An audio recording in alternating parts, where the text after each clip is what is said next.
Alex has brought in Bruiser and her new puppy Watson. Hard to tell which one is the patient. So I've got Bruiser, who's a 7-year-old Yorkshire Terrier, and I've got Watson, who's a 14-week-old Beagle Cross. Play fighting is a bit of an issue in our household. So is finding people's underpants and chewing them. All right, break it up, you two. Hi, Alex, how are you? Hi, I'm okay, thank you. Turns out it's Watson who's in trouble. I think what we might do is I'll bring you and little Watson in the consult room. Yep. And I think your Bruiser might need a little bit of a break and a cuddle. So, Sam, would you mind taking this little guy? Hey? Very sweet. Come on through, Alex. Good boy. That's it. He is absolutely beautiful. But I can see straight away the problem is this right eye. So tell me, how did that happen? I went away with work just for a night last week, and he was staying with friends. And they had a cat, and as you can see, he likes to play. Mm-hmm. And he wanted to play with the cat, and the cat didn't want to play.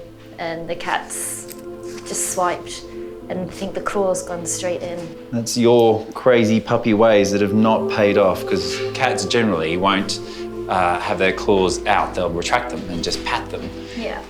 This wasn't a pat, clearly.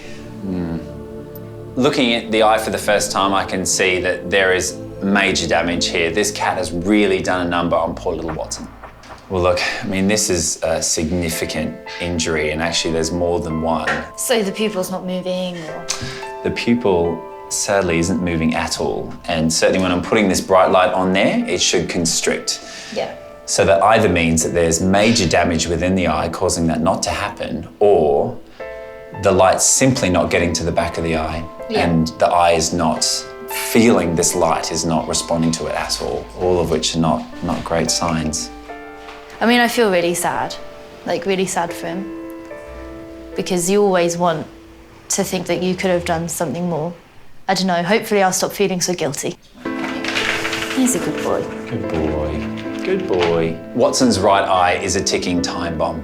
Basically, at any point, it could become painful, it could become infected, leading to a huge amount of pain for him. It is not an eye that is going to get better. Hey. Hey, Chicky.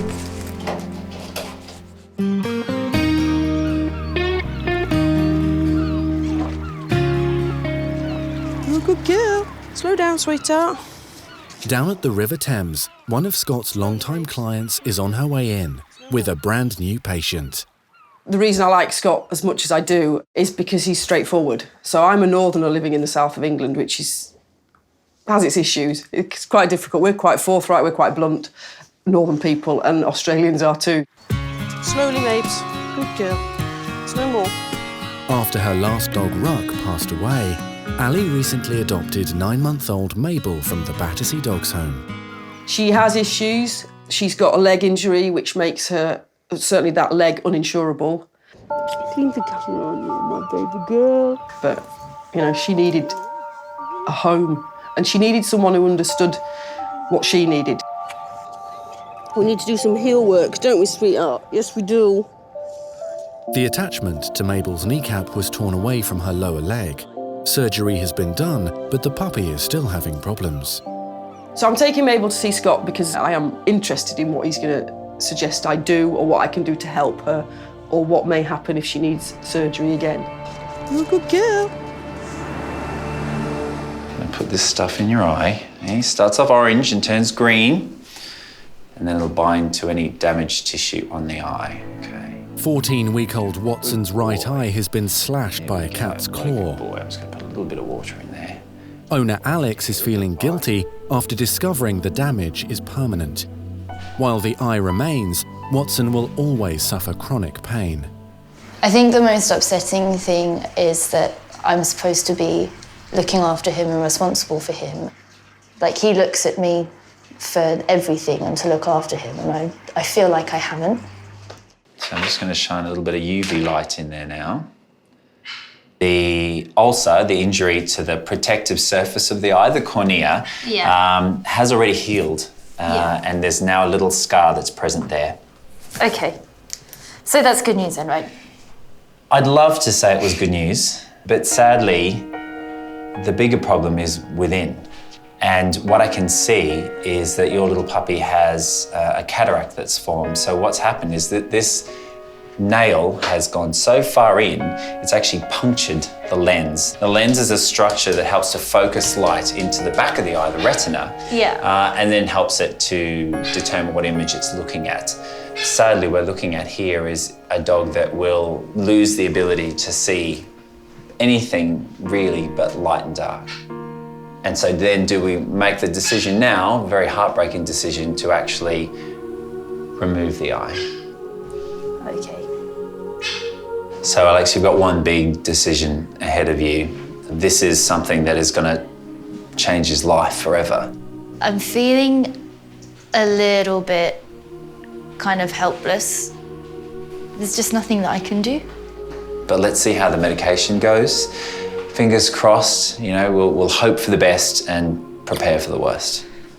Poor boy. At the end of the consultation, there really is only two ways to go. We're going to try and treat it, give it some medical treatment and just see, will it come right? But I really do feel in my heart of hearts that it won't. And I think Alex knows that. You're beautiful, aren't you? You're a beautiful boy. I'm going to see her again in a few days' time, and who knows, it might be a miracle. My guess is it won't, and we'll have to remove that eye.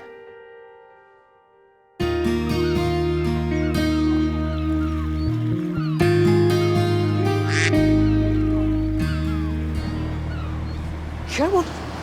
Gonna go see Scott. Yes, we are. You're gonna meet the vet. Ali's now arrived at the clinic. She's looking forward to introducing her new rescue dog Mabel to Scott.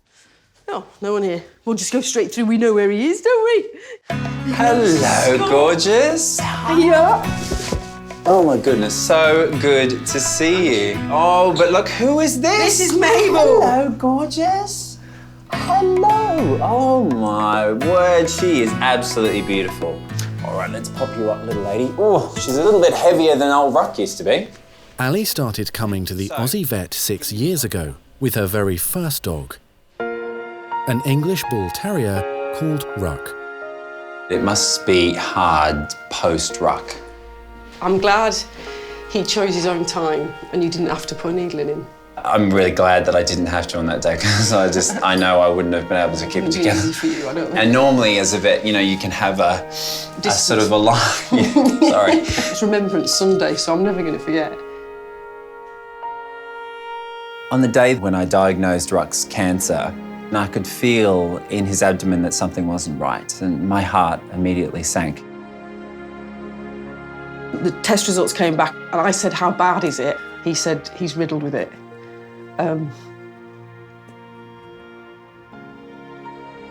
Which is tough to hear, and pretty tough, I would think, for Scott to say. Ruck went through 20 cycles of chemotherapy. The prognosis? He would live no more than 6 months. He hung in for nearly 2 years. Scott's care of Ruck definitely gave me extra time. He did, I believe, love my little man. So, yeah, he absolutely helped in that care. He did everything he could to make sure that Ruck was out of pain, living a full life. As a client or a friend or a dog lover and a dog owner, you can't ask for any more than that. Yeah, it's emotional seeing you again. And I mean, I can barely look at you right now. No. The little man, you know, you and me, all those mugs, he didn't make you There's go through another any of that. reason Scott admires Ali so much. While she was looking after Ruck, she was also battling breast cancer. Ruck came with me to chemo. It was important to me, you know. I mean, I'm not that emotional. I don't talk about my feelings that much, but I talk to my dog, and having him there helped. He was so brave. I mean, he's making us look like sooks right now, isn't Yeah, he is, yeah. What a monkey. Yeah, move on, he'd say. So, yeah, and I know he would want me to give a dog a home. So there's his little sister. You have got big boots to fill, my little man. Massive boots. Yeah. Massive boots to fill, hey? No pressure, though. No pressure. Tell me a little bit about this leg. There's a pin and 2 wires in there. It was a tibia crest avulsion. Well, that's basically where the patella ligament has pulled away the attachment that it sits onto the tibia, the bone here in the back leg. So she's not a big fan of me straightening it up, No. and there's definite thickening around the knee and the joint. Are you finding that she is a bit lame still? And most days she's fine. Occasionally she either plays with another dog too much and moves it, or I walk her too far, one of the two, or a bit of both, and she'll be a bit stiff. So this is a process that we just need to go through a little bit of rehab work. I'm up for it. I think anything that's going to help her, that I can do and encourage, has got to be a good thing. Looking at her, I'm not convinced she's going to be a real water lover, but we're going to do something called hydrotherapy. It's a big word, isn't it? Yeah. It means swimming with you. Whether she likes it or not, Mabel needs to be booked in for her first swimming pool session. This could be quite a challenge. It'll help. It'll be good. Be good fun. Be good fun. Be good fun to hang out with you and go for a swim with your dog. just a standard day in the practice, yeah. Yeah, that'd be good fun. I'm not so sure she'll think so, but we'll give it a go.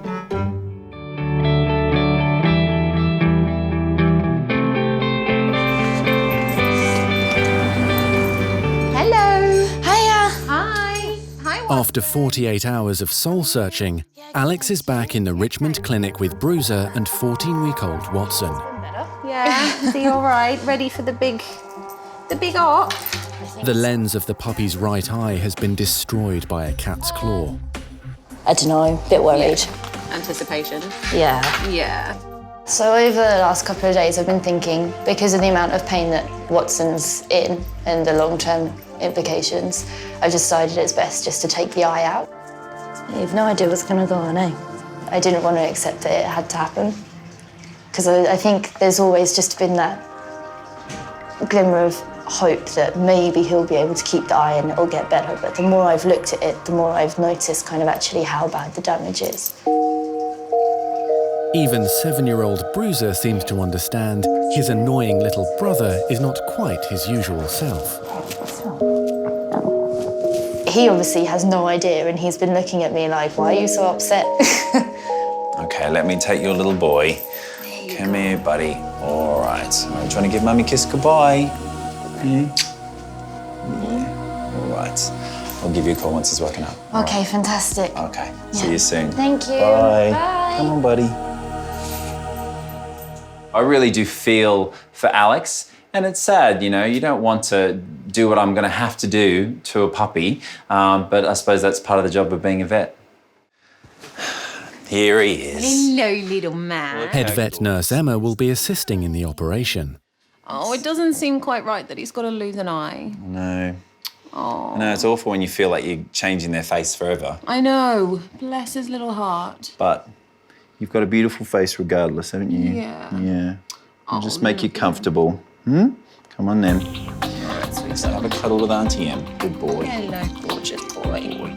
Today was the first time that I was able to get a proper look at Watson's eye, and it was really quite shocking. I've never seen one that bad in my career of nursing, so it was, it was definitely one of the worst. Such a horrible injury to think that claw's gone right in to the point where it's actually damaged the lens.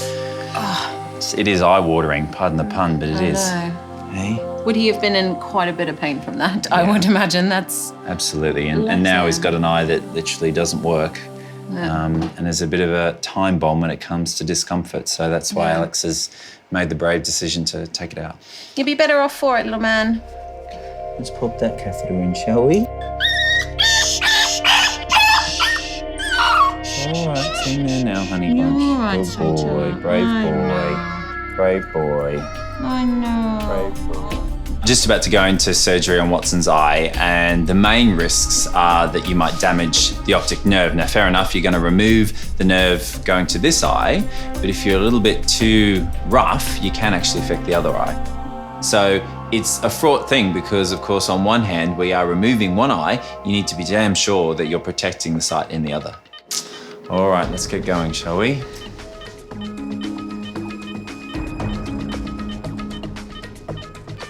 Wow. So that's basically the lens that's just starting to leak out into the front of his eye. You can see the original injury, so that's where the cat's claw would have gone through. It's really incredible. It's really incredible. Yeah. So first of all, I suture the eyelids together. And I do that because then it allows me to take out not only the eye itself, but all the support structures associated with it. It's a very interesting surgery from a medical point of view, but it's not one that you ever really want to do. Yeah, maybe for people that don't do this job, a little gruesome. Yes. Okay. Right, so that part of it's done.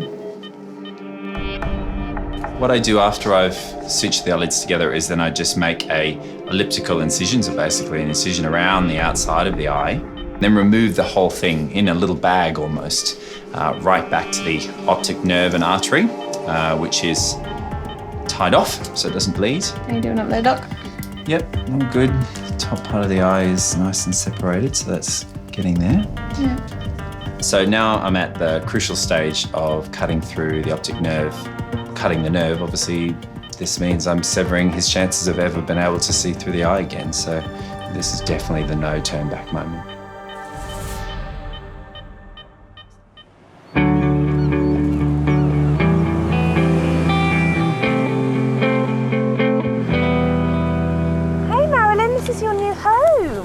While Watson's life is about to change because of a cat, over in Greenford, Scott's new vet Joe and vet nurse Gemma are on a house call, bringing an abandoned mother-to-be to a good Samaritan. Come on then, Marilyn. Let's go meet Penny. Penny's going to be taking on Marilyn, and Marilyn's a stray cat who unfortunately has got herself pregnant. Naughty gal. Hey, hi, Penny. Hi, come on in. This is Marilyn. Yeah. She's got a name. Yeah. Penny is a very good old family friend of mine, and she absolutely loves cats. Not many people I know would take on a stray cat, let alone one that's pregnant, to have the kittens in their house. Come on in. Right, where are we going to put her? Shall I move this across? Yeah. I really enjoy it. It's a lovely experience watching them grow and then have the kittens, and you know they're going to go to good homes because the vets will make sure of that. No, so it's really worthwhile doing, I think. Maybe There she we can go. hang out on there. What Penny's doing is amazing. This is going to obviously turn Penny's life a bit upside down for the next couple of months. It's a lot to take on, so it's really fantastic that she's willing to do that for us. Where did you find Marilyn? She was found in Chiswick, and the person who found her thought it was their cat who they lost. And then they realised it wasn't their cat when she started hissing at them. That's terrible. And then they got a photo and they realised it wasn't the same cat. Oh my goodness, that's so bad. Poor That's old so bad. Marilyn. Poor Marilyn.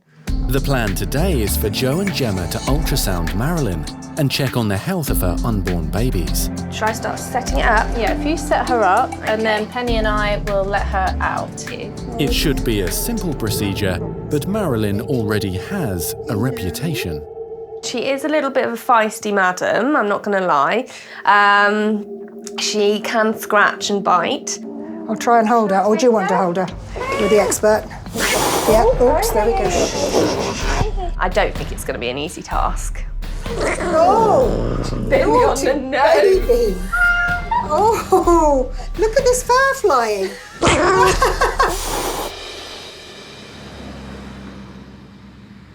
Blood pressure's good, all his vitals are good, temperature is nice and warm. This is definitely the no turn back moment. While Marilyn's lashing out at Gemma, back at the Richmond Practice, another cat victim, 14-week-old Watson, is about to lose his right eye.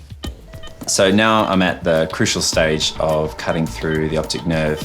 Rather than maybe being too concerning, it's just sad.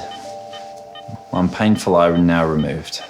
What we need to do now is make sure he looks as handsome as he possibly can. Yes. With just one eye. So the plastic surgery part of this procedure commences. Scott's now filling up Watson's eye cavity with protein collagen pieces. How are we going, Doc? Getting close? Yep, that's really starting to fill out nicely now. So we'll have a nice handsome Watson to give back to Alex. Yeah, hopefully it's not going to be too much of a shock. The surgery seems to have gone very well, and Watson seems to be waking up beautifully. He seems nice and comfortable, and he can still see out of the left eye. So, good result, really. There we go. Yeah, brave boy. Yeah. All over. You're such a brave boy. Yeah. Good boy. Well done. It's not very often that you have to knock out a puppy of his age, and he's still a baby. And of course, as a dad of 3, I like hugging babies. And he's such a cutie that, yeah, waking up from that anesthetic, he just needs a bit of cuddling and a bit of support. I'm more than happy to give that. You're such a sleepy boy, aren't you? Oh, don't think about it. Oh, Baby on naughty the nose. baby. Oh, look at this fur flying. Back at Penny's home, Gemma has just learnt an important lesson. You all right? I got bitten on the nose. Is it bleeding? No. I always get told not to put my face so close to the patients, but I like to try and comfort them. All right, young lady. I was trying to wipe my nose. Now I learnt my lesson, why I shouldn't put my face close to them. Because you get your nose bit. Just gonna let her have a little wander. You have a wander around, Marilyn. Thanks, Jo, for bringing me on this home visit. I shouldn't laugh because it is an occupational hazard, and I'm sure now I'm going to get savaged by my next patient. It's not funny. I've got a nose piercing now to prove. And a few scratches. She didn't bite me too hard, she's just nervous, and she's probably protecting her babies. Maybe she's feeling maternal. Then I don't mind. Maybe if you rock her back on your lap. Oh, there we go, sweet pea. After a short break to regroup, Jo and Gemma are trying once again to get Marilyn ready for her ultrasound. It's all right, baby. With a half-shaved It's all right. and fully cranky All cat, right, shush, shush, shush. Calm. this mission is a long way from completion. We're really struggling to shave her tummy without her taking chunks of flesh off her. We're going to have a look at your babies, Marilyn. Right now, the feisty Marilyn is taking no prisoners. Has she given you a war wound? It's only a little one, but there is blood. Oh, so she's breaking the skin now. So what do we turn to when this is happening?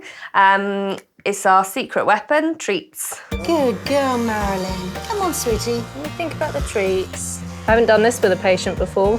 Well, not a cat anyway, maybe a dog. Oh. That's looking good, Gemma. So we managed to shave her tummy in preparation for the scan. However, it did take quite a lot of treats, but it needs must, and in some instances, it's just what you have to do. You got to do what you got to do. Absolutely. You enjoy that, Marilyn. Come on, have some more, please. That's the only time you're having a whole box in one sitting. Good girl. Good girl, Marilyn. We're going to see Watson soon, eh? Excited? Wonder what he's going to look like. Later that afternoon, Alex arrives with Bruiser to pick up her puppy after his big operation. I'm a bit nervous about seeing him when he comes out. I mean, I've had weird dreams where I've woken up and had one eye. Okay then, Sleepy. It's time for you to go and see Mummy. Come on then. Let's go see her. Hello. Where is he? There's your boy. Hey. What do you think? Yeah, he looks a bit weird. It was really hard to gauge what Alex thought about the surgery. I think she was just plain shocked that he has changed, and he's changed forever. So understandably, she was pretty speechless. Yeah, what did you expect, do you think, from the surgery? I kind of thought that his eye would have sunk in a bit. Like, I didn't think it would be so, like, his eye is just shut. You get what I mean? Yeah. Well, that's actually the plan, is I filled his eye with some stuff that helps to keep it nice and puffed out and keeps it looking quite natural. So yeah, it's that sort of, I'm just winking. He's just winking for a long, long time. Now I think Mummy's desperate for a cuddle. Yeah. Go on then. I think, Don't play with cats. That's a rule to take out of this, I'd say. yeah, otherwise then you won't have any eyes left. That would be very, very bad. Let's not go there. Just leave those cats alone, hey? It's been a bit of a whirlwind and it's been really stressful, but at least like now, just like, it's over and we just need to get used to what's happened. But yeah, he doesn't look scary, like Frankenstein or anything. All right, Wonderful. all the best. Great to see ya. See you, Bruiser. Come on, Bruiser. Bye, guys. Watson's a happy, healthy dog, and I'm sure he's going to have a great future. Yes, he's only got one eye, but he is a puppy, and he's really just going to get over it. As far as Alex is concerned, I think once she sees that Watson is embracing life and enjoying it, she's going to enjoy it with him too. I just want to get him home and make sure that he's okay, and then give him some chicken soup or something. Come on.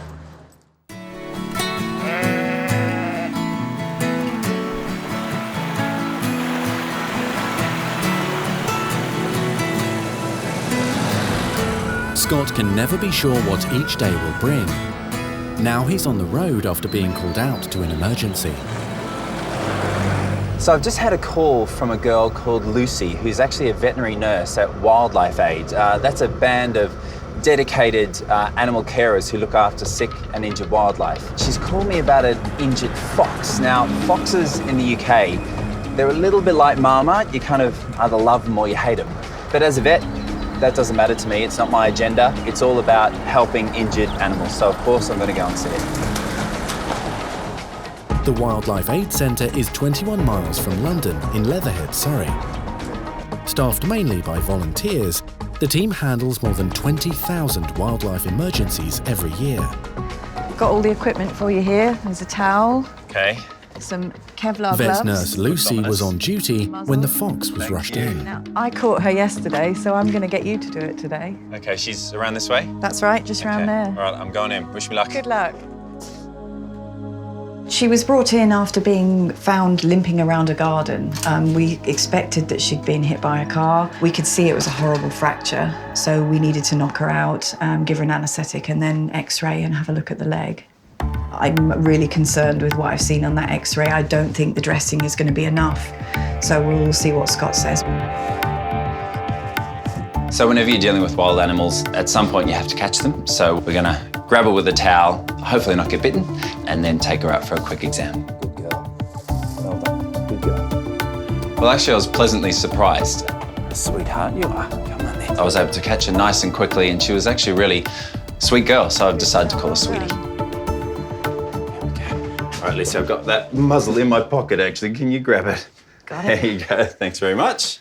We actually put muzzles on foxes the wrong way up because it covers their eyes and it means that she doesn't panic so much. Yeah, well, being a nocturnal animal, they probably enjoy being in the dark, do they?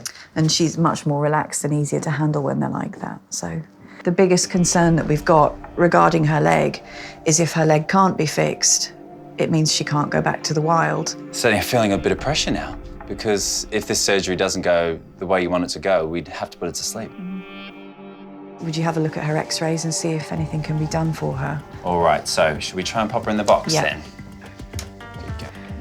Good girl. That's it.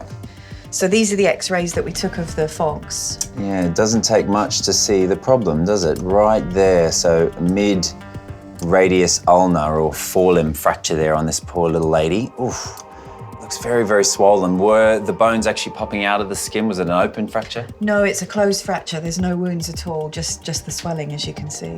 Yeah, no worries. Look, I will take the drive to Michael's and I'll call you as soon as I know anything. Okay. Thank you. All right, see ya. Good luck, little one. So for this, I think there's only one person in mind, one of my best mates, Michael Hamilton. He's a specialist orthopedic surgeon and he's the man. When it comes to fractures like this and important patients, then yep, he's the one to call.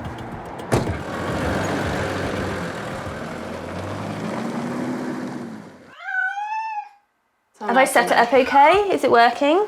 Should we test it on something? Right, Test it on you just before we have a feisty cat. We won't have long with her anyway. No, exactly. My nose is still sore. Back at Penny's house, it's taken a long time, but Joe and Gemma are finally ready to start feisty Marilyn's ultrasound. There we go, that's deep enough. Oh, I see a baby. Oh, don't tell Scott. Marilyn was found homeless and pregnant Marilyn. and is now being fostered by Penny until she has her kittens. Hello, baby girl. Let's have a look at your babies. I think we won't have long to... Ooh, you're about to bite me. So the scan is really difficult to do because Marilyn is having none of it and she does not want us to scan her babies. It's a good girl. Ooh. Oh. Yes, definitely. Marilyn's determined not to make it She's a easy. real regular. Okay, I'm just going to turn the light off so I can see the screen properly. But Jo can finally detect some movement. So, there's a heart. Let me just get a quick heart rate from kitten. You can't tell how many there are at this stage, can you? What I can see is she's definitely having more than one kitten. I can see them back to back in a view, 2 spines right next to each other, and they're moving around, so they're nice, healthy kittens. You're going to be a mummy. You're going to be a good mummy, aren't you? Because you're going to protect them with that feisty spirit. I am delighted that she's having more than 1 or 2 kittens. The more the merrier, as far as I'm concerned. Okay, so I can see... Oh. Right. Oh! Did you get everything you needed to see on there? Because she broke my watch and took my badge off. I feel sorry for Marilyn that she's astray at this time of her life. She's obviously quite a young cat. It's sad for her that she has to be fostered to have her kittens, but she's pretty lucky in the fact that she is now going to get a lovely new home and her kittens will find amazing homes. Lovely to meet you, Penny. Take care. Bye, little one. You'll see her soon, I'm I sure. will. Maybe next time I see her, she'll have her babies. Hopefully she'll have her babies, yes. Can't wait to see them. Oh, dear. Good girl, Marilyn. It's all right. I think I do have a bit of an affinity with cats. I really enjoy them. I really do. Even the naughty ones. Well, sometimes especially the naughty ones. All right, baby. It's just you and me for now. You gonna be a good girl?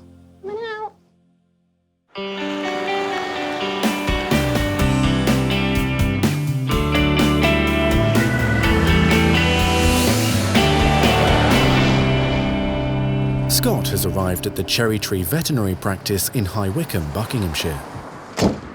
Waiting inside for the injured fox is renowned orthopaedic surgeon Michael Hamilton. Hello, mate. How you doing? Scott and Michael became best mates 15 years ago, when they were single lads working together as locums in London. Scott, he's always been a hit with the ladies. He's a good-looking lad. He seems to be getting more handsome as he gets older as well, which is really, really annoying. This is Sweetie. Hello, you. Seen the x-rays and things aren't looking very good. A fairly nasty fracture, so yeah. Yeah, no, we can sort that. Yeah, we'll stick a plate on. Should be right as rain. All right, should we go on through? Good stuff, yeah, let's crack on. Follow me. Michael is a Geordie. He says it like it is. He says it with a bit of colour, but he's a great surgeon.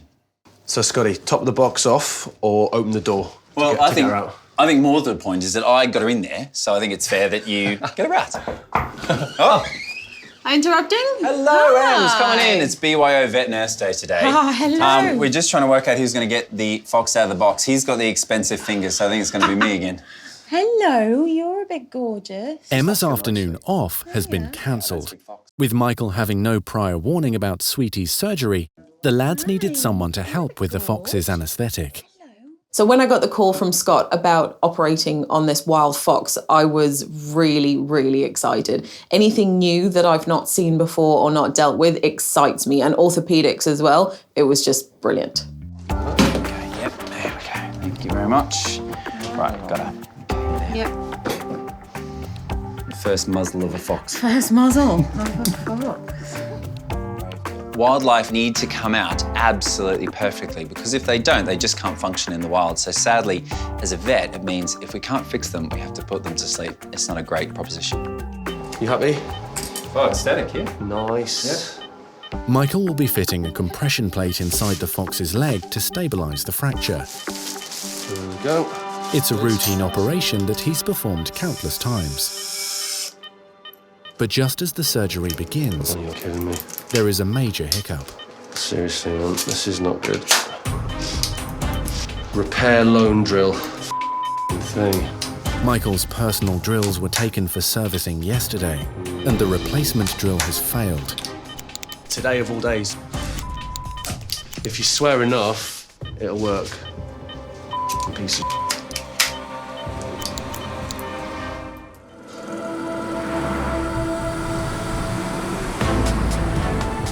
repair loan drill. Same thing.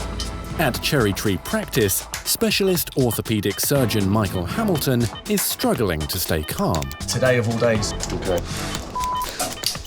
If you swear enough, it'll work. F***ing piece of shit. The lone drill he's using for Sweetie the Fox's leg surgery has stopped working. Right, plan B. Everybody think happy thoughts. Oh, you've got to be f***ing kidding me. Like, what the f***? No, I think that's understandable. Oh, hello. I honestly can't explain what went wrong with the drill, but it certainly seemed to respond to Michael's colourful language. I'm not going to burn that up because we might just need to use that to put the screws in. He was definitely sweating a little bit, was Michael. I think having to go back to using a hand drill was quite tough for him. Michael Hamilton gone old school. This is not even school. This is... This is prehistoric. With your hand, Scott, just pull the leg. Yeah. Right, that's it. No, that's fine. It's fine. Yeah. Wait a minute. If you can hold that one. Come on, drill. Come on, darling. Come on, darling. Once we've got 2 screws in, we're pretty much laughing.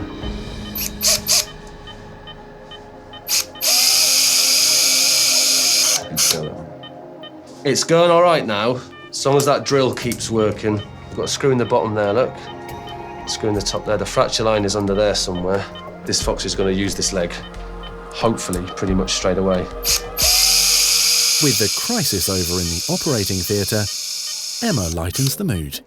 How many times have you two operated together? Probably like at least a handful of times. Yeah, probably not more than 10. Must say I'm quite impressed with your equipment. Thanks, mate. Me too. Thanks, Emma. Thanks, Emma. I like your equipment, but Michael's is just a little... Shinier. Well done, boys, well done. We're not quite allowed to celebrate just yet until Okay, we've got fine. the x-rays. You're gonna do that. Michael's a magician. He does such great work. Okay, X-ray. And it's a beautiful thing to see. And the plate is on really well. I reckon Sweetie's got a great future ahead of her. Yeah, it's great. Nice one. Well done, mate. It's all right, mate. You'll be well. Yeah. Cool. Waking up now. It was a long surgery, wasn't it? Good girl. What a sweetheart you are. Hopefully we'll be seeing her running off into the wild in 5-6 weeks. She should do well. She's young, which is definitely in her favour. Emma from Wildlife Aid will now take Sweetie back to Surrey for rehabilitation. There you go, Emma. One fixed fox, all yours. Thank you very much. My pleasure. Take care. Bye, Sweetie. I'm very happy with the operation. She's a very lucky fox, so I'm glad for her.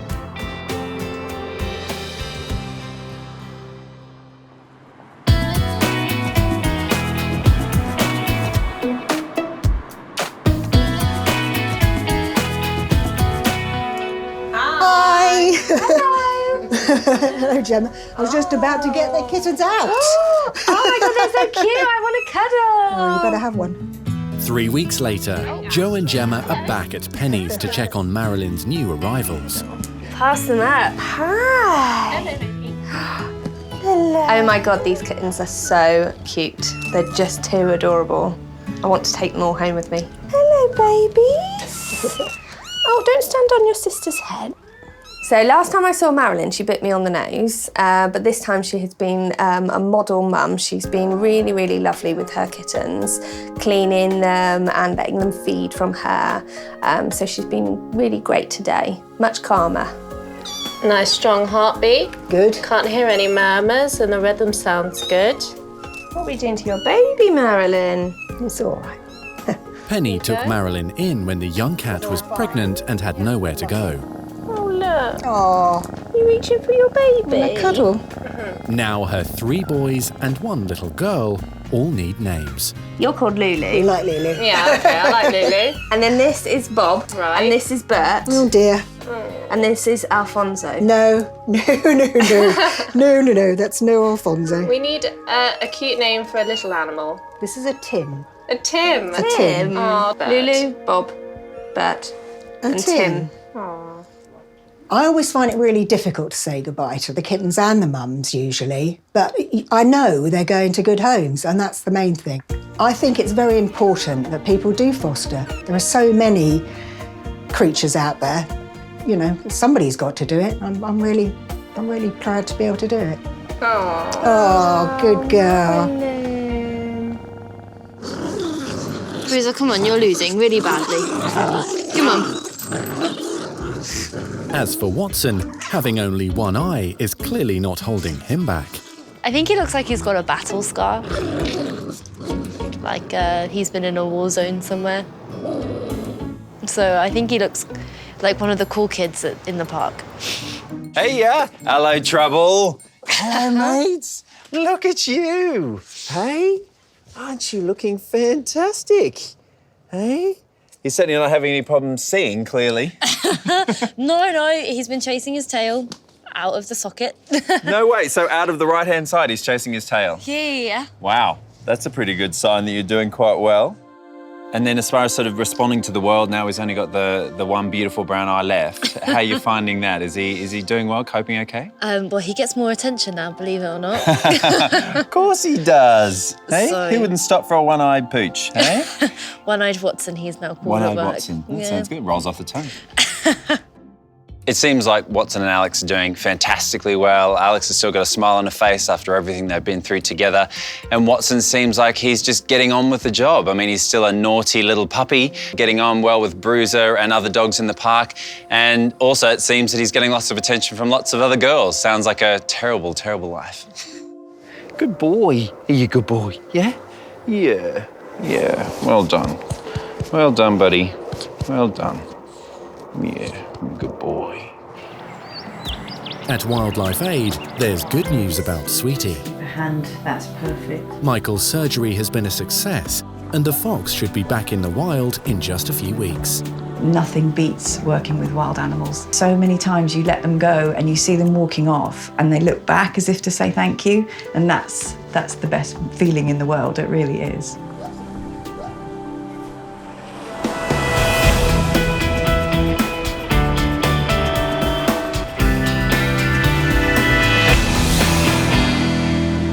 And at last, Scott's managed to schedule that appointment with Ali and Mabel. Right, Ali, don't know if you know if she likes water. It's a She's bit not fun, too bad around the puddles, but Yes, well, I'm not so hopefully... sure about real water. It's time for Mabel to little start water therapy to strengthen her problem leg. She's a big girl's blouse. Come on, you. Okay, let's see if you like water, shall we? Scott has volunteered to help with her first session. Oh, she seems all right with it. Yeah. Okay, What's Mabel, this, look. Mabel, look. Swimming pool, look at Yeah. that. Come on a little bit closer. Good girl. Ali, if you come with me, she might follow. Come on. Sweetie. Mabel's first impressions of the pool? Not great. Okay, so you go in first, and I'm just going to follow you behind, okay? This way, Mabel. I've known Scott a long time, but I've never seen him half naked. But I would again. Come on, then. Come on. Come on. It's all right, honey. Come on. Brave girl, that's it. Come on, sweetie. Come on. That's it. Well done. Good. I think it might be a stretch to say she's enjoying it. I think she's tolerating it. You've got to do the work yourself, kid. Good girl, that's it, good girl. Mabel did surprisingly well. That left leg, not as flexible as the right, but that'll come with time with more swimming. Oh, wow, she's got some pace. Whoa, look at that go. Oh, hey! It's never a good thing as a vet to drown your clients. You know, it never goes down well, and that wasn't a highlight. Pretty funny, though. Good girl. Look at that. Hey, baby girl. So, after a good swim the first time around, I thought, you know what? Every good lady deserves a spa treatment. So I had a little surprise in store for Ali and Mabel. All right. Let's wash up some of that wet dog smell, shall we? I won't tell you what I was thinking. Me and Scott in the shower? Why not? Everyone knows the cardinal rule is you do not pee in the shower. Oh, Mabel. Oh, my goodness me. Did you need that, sweetheart? I was just a little bit embarrassed because your little girl's not behaving, but you know, everyone wheezes in the shower, don't they? Don't they? Nice. Ah. Oh. Hi, wow, look at you today. Are we a Buppy twin? Yeah, we're twinsies today. Yeah. One of Scott's most colourful characters has booked in her 13-year-old Chihuahua Buppy for his regular checkup. Oh, I love the outfit. Thank you. Vet nurse Gemma is impressed with Victoria's fashion statement. Absolute. And a tail. And a tail. Oh Yeah. my goodness. Hi. How are you? Victoria, you look nuts. It's onesie day to day, just hanging out, chilling. You know those dictionaries that you can get with pictures? Yes. You, at the moment, right now, would be under bonkers. You going... In you go. Thank you. Even a tail. How you been getting on with the injections still? Absolutely fine. I mean, sometimes he growls at me, but I just put him in the bag and give it a go. Amazing. What a long way we've come, hey? I know. It was 3 years ago that Scott diagnosed Buppy with diabetes. When Victoria found out that Buppy was a diabetic, she was inconsolable. She's needle phobic. She visibly shook. She went white, she sweated. She wouldn't even stay in the clinic. Honestly, we'd go in the consult room, I would take Buppy and she would go outside the front door. So it was extreme. It took 6 months for Victoria to conquer her fears and give Buppy his needles. I just get on with it because if I don't do that for him, he will die. So I have no choice. I keep him alive. So today, what we're going to be doing is a couple of blood tests. Okay. But recently, Scott's been concerned about Buppy's liver results. Today, he's doing more tests to find out what's going on. What we're trying to do is just see, is it on an upward trend or is it on a downward trend? You know, it's probably going to sound silly, but he is my son, as far as I'm concerned. I don't have kids. I have Buppy, and I have his paws tattooed on me, and he's just my baby. He's the love of my life. Give me the little man. There you go. All right, Say baby. goodbye to your mama. Love you, Buppy. Say goodbye to mama. Hey? Oh, I love you. Buppy will now be taken down to the treatment room for the first of his blood tests. Bye, mama. Love you, love you. See you later. Bye. Bye.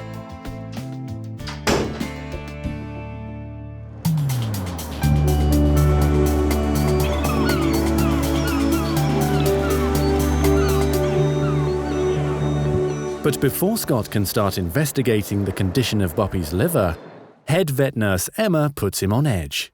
Oh, Scott, have you seen who's coming in today? Your favourite? The clinic's most feared patient is booked in later today. It's always quite concerning when you see "must be muzzled" on their patient card. Bright red. Yes, gauntlets at the ready, but fingers in your pocket. Yeah, awesome. Every 6 months or so, the word "bam bam" will flash up on my screen. And yes, it's always a day that you know that the adrenaline is going to be flying high. Just a short distance away at her home in Richmond, Sheena is getting Bam Bam ready for his outing. What are we going to do with you, eh? You who doesn't like to get groomed. Hard to believe this sweet, shaggy angel turns into a demon when confronted with a set of clippers. Not even Sheena can brush him. You feel really defensive because you know he's a wonderful dog and you know his gentle side, you know how loving he is. All they see is this gremlin that comes in the door. It's really embarrassing. Come on, Bob. Come on. Come on. Bam Bam's bitten his owners. The last time Sheena's partner brought in the dog, we had to send him to A&E. That's how serious this dog wants to injure anyone that is doing something that he doesn't like. What was she wearing? She was wearing a onesie, like a Chihuahua onesie. It almost doesn't surprise me, though. So this little guy, we're going to do some bloods today. Alrighty. So you're all nicely set up there, so. Scott and Emma are now starting Buppy's blood tests. The 13-year-old diabetic needs constant monitoring. He's always just so well behaved here, isn't he? He really is. His owner Victoria will find out the results tomorrow when she picks up her little buddy. Any separation for the two of them is difficult. See, you're a good boy, aren't you? My opinion of those two is that they're like conjoined twins. If one's unwell, the other's unwell. If one's not there, the other one starts giving up. When Victoria went to New York a couple of months ago, he lost about 0.5 kilogram. Now, for him, that's about 20% of his body weight, and he did that over a course of just 3 days. He just stopped eating. He just gives up. I'm doing my best to keep Buppy as healthy as possible, but that won't last forever, and when the time comes, I'm really worried for Victoria. There you go, there's his food. Shreddies?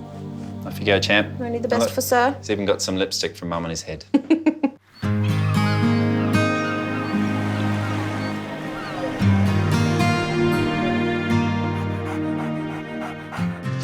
Morning. Good morning. Morning. How's trouble? He's wound himself up quite badly. Oh, is he? Already. Yeah, he's shaking like a leaf. Can you see him? Okay, oh dear. Yes. You'd have thought by now he'd realised you're not going to kill him. No, The moment of truth has finally arrived for Scott. His nemesis Bam Bam has entered the building for a haircut. Sometimes when I take him in, he is very long and hairy, and it's not because I'm negligent, but I can only have him anaesthetised a couple of times a year. People say to me, surely you can take him to the groomers and just give him a sedation. And I'm like, no, you don't understand. Because even under sedation, he's still growling, right? And he's trying to fight for his life. So whatever anybody did to this dog, historically, they did a real number on him. So far, Scott is the only vet who hasn't turned Sheena and Bam Bam away. Mum's a bit upset today. She doesn't like to bring you in, you know that.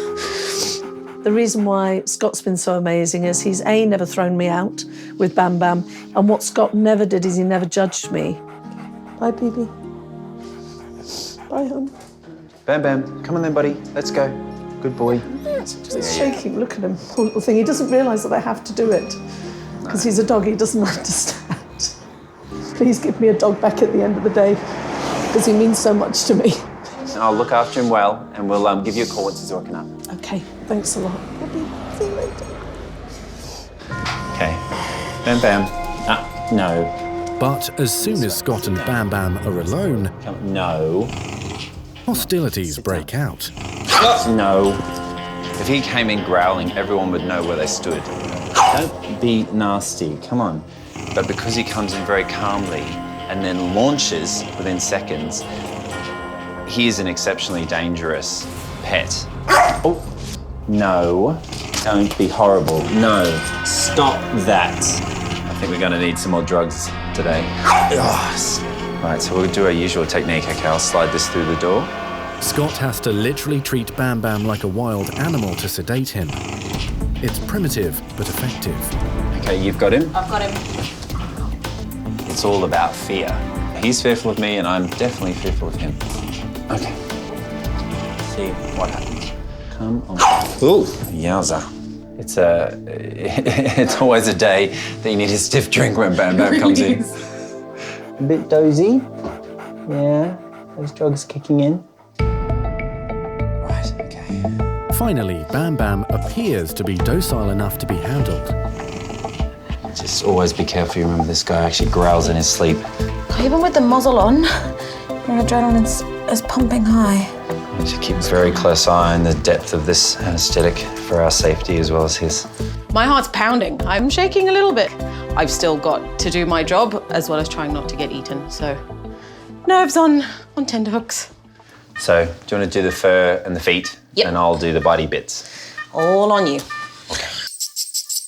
While Bam Bam is under, Sheena has also asked Scott to clean his teeth. Have you done any hairdressing before, Orion? No, can you tell? Yeah.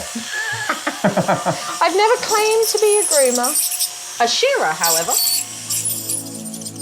He's a very, very, very good vet because he puts animals first. He's empathetic to the owners, but what I see about Scott is that his real concern is for my dog, you know, and to make sure that he's okay, and that means everything to me. Dental's all finished down this end. Scott's now completed Bam Bam's dental work, but Emma has discovered something worrying. Scott, he's just got a bit of a situation on his tail here. Whatever it is, it doesn't look very nice. Scott, he's just got a bit of a situation on his tail here. Oh, yuck. Wow. Very ulcerated, very sore, isn't it? At Richmond Hill, head vet nurse Emma has just discovered a nasty mass on Bam Bam's tail. No. The practice's most dangerous client only came in for a haircut and a dental checkup. While Scott expected their normal standoff, this is a complication he didn't see coming. To find something that looks that angry and that nasty is a massive cause for concern. The problem is the mass is so large that once removed, it will leave a wound that will be impossible to close. A mini amputation is the only answer. Hello, Scott. Hi there, Sheena. How you doing? I'm okay. Okay, so look, that tail lump. It came up very, very quickly. Scott's now seeking permission from Bam Bam's owner, Sheena, to go ahead with surgery. So I always say it's best that we remove it straight away. What do you mean? Actually take the end of his tail off. Oh my goodness. Sometimes being a vet is about offering up decisions which are difficult. And to say I'm going to take a section of your dog's tail away, no dog owner is going to feel good about that. There's nothing good about that at all. Is he going to be in a lot of pain? I don't have any concerns regarding pain. Okay. Okay, all right, trust me, and I'll give you a call as soon as he's woken up. Okay. All right then, see you later. Thank you. Bye. As soon as Bam Bam's grooming is finished, Scott takes him into theatre to remove the tip of his tail. Okay, so you can grab the tip of that. Emma and Scott have been working together for 7 years. A lot of people do say behind every good vet is a good vet nurse. We have such a relationship during a surgical procedure or during an emergency situation. I know what he wants before he wants it. I don't want to take off any more tail than that. Send that away and we'll just see what the pathologists say. A sample will now be sent to the lab to find out if the lump is malignant. Boy, let's put you back in there while you're still being a good boy. Sheena's a great owner, but I suspect that she's going to be in bits when she comes to pick up Bam Bam, and I just can't reassure her. At the moment, I just simply don't know. It could come back as something absolutely fine. It could come back as really bad news, so we just need to wait and see. It's one and only time I get to pet you. It's quite nice.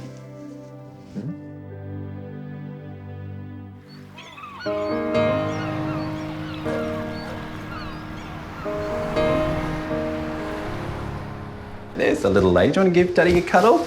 Yeah, man. Scott's next patient is his oldest, 21-year-old Rudy. Hello, darling. How are you? She's actually a bit of a medical marvel, really. She's got the bloods of less than a 7-year-old cat, and at the moment she's kind of like our great-grandmother of the practice, if you will. I mean, she is literally our oldest patient. Not only is Rudy a medical marvel, she's also lived a big life with a very famous family. Jesse is the son of legendary Rolling Stones guitarist Ron Wood. Working at my practice, you do get used to famous faces. So when Jesse Wood walks in the door, he's just a normal, easygoing, really nice guy that just happens to have an exceptionally famous Rolling Stones father. But today, Jessie has to make a tough decision. Rudy has a huge tumour on her ear.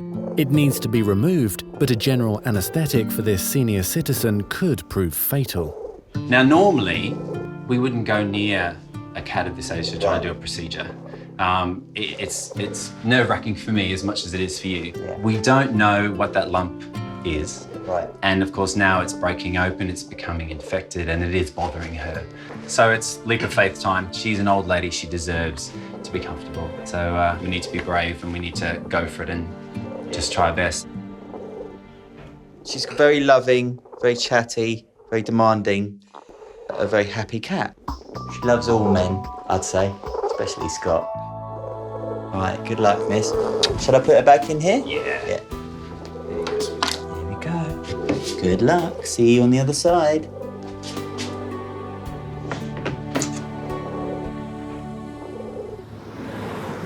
Hi, Sheena, you all right? Let's get your boy back. A short time later, Sheena and her partner Neil arrive to pick up Bam Bam. Come on then. Good boy, that's it. Good lad.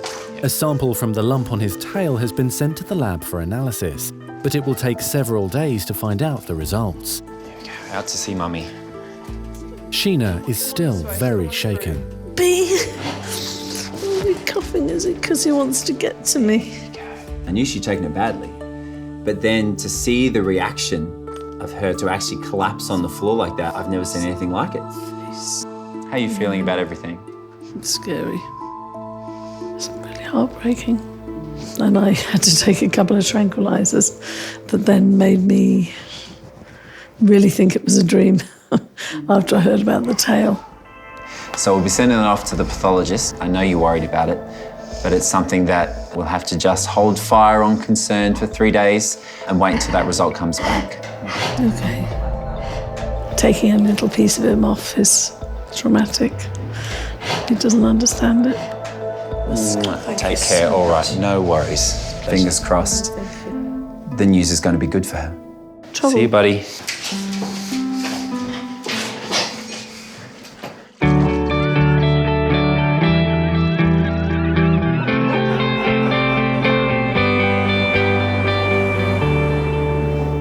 She's still purring throughout the whole thing. She's been doing this since she walked in the door. Our little resident gremlin. If only our patients were all like this, eh? Our life would be a lot easier if they were. Surgery is about to start on Rudy. We are gonna do a very simple kind of nip and tuck almost, I think, with this one. A large tumour needs to be removed from her ear, but at 21 years of age, this is a risky procedure. I've been a vet for 17 years, and I think if you don't have some level of apprehension, then you're not doing your job properly. All right, so clock's ticking, so we're all okay there, Ems? She's given me the numbers that I would expect of a 5-year-old cat at this moment in time, so very happy over here. Might not be the most beautiful of surgeries, but it needs to be quick. It's a lot of responsibility, so we take that very seriously. And, you know, she's a gorgeous cat who makes our job very easy, so we're going to do our absolute best to get her through this. Okay. Okay, ready? Yeah. And that's that. Good girl, Rudy. Oh. It's not very often when my heart's actually racing just seeing a stitch up, because she does feel like a member of the family, and you know, there's that extra bit of heart and soul. And she's just so gorgeous. Absolutely, 100%. I think the ethos, you know, behind us is our love of the animals and dedication to our patients. You know, we don't want to be a factory. Good girl, Rudy. Oh, man, heart in my mouth. Right, and that unfortunate earring is now gone. Record timing. I've heard of speed dating, but that was speed surgery. Under 15 minutes. She's a bit old for speed dating anyway. Nothing wrong with grannies going out on a date. Girl. Come back to me, come on. But the perfect patient is now taking a long time to regain consciousness. Come on. Good girl.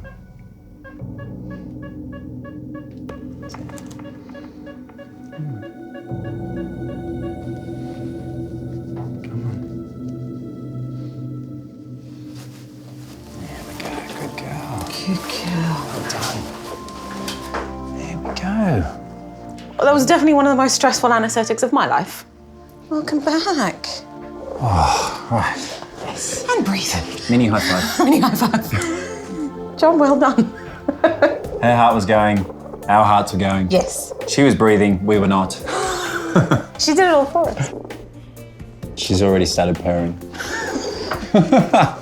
This cat's ridiculous. You are ridiculous, eh? Superstar. Now I get to call your daddy. How cool is that? Give him the good news.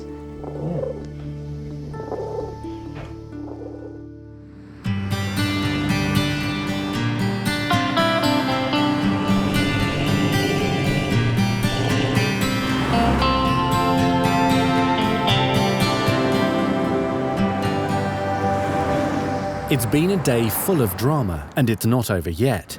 Scott's now on the road following up a call from a popular city farm called Mudshoot, right in the middle of East London.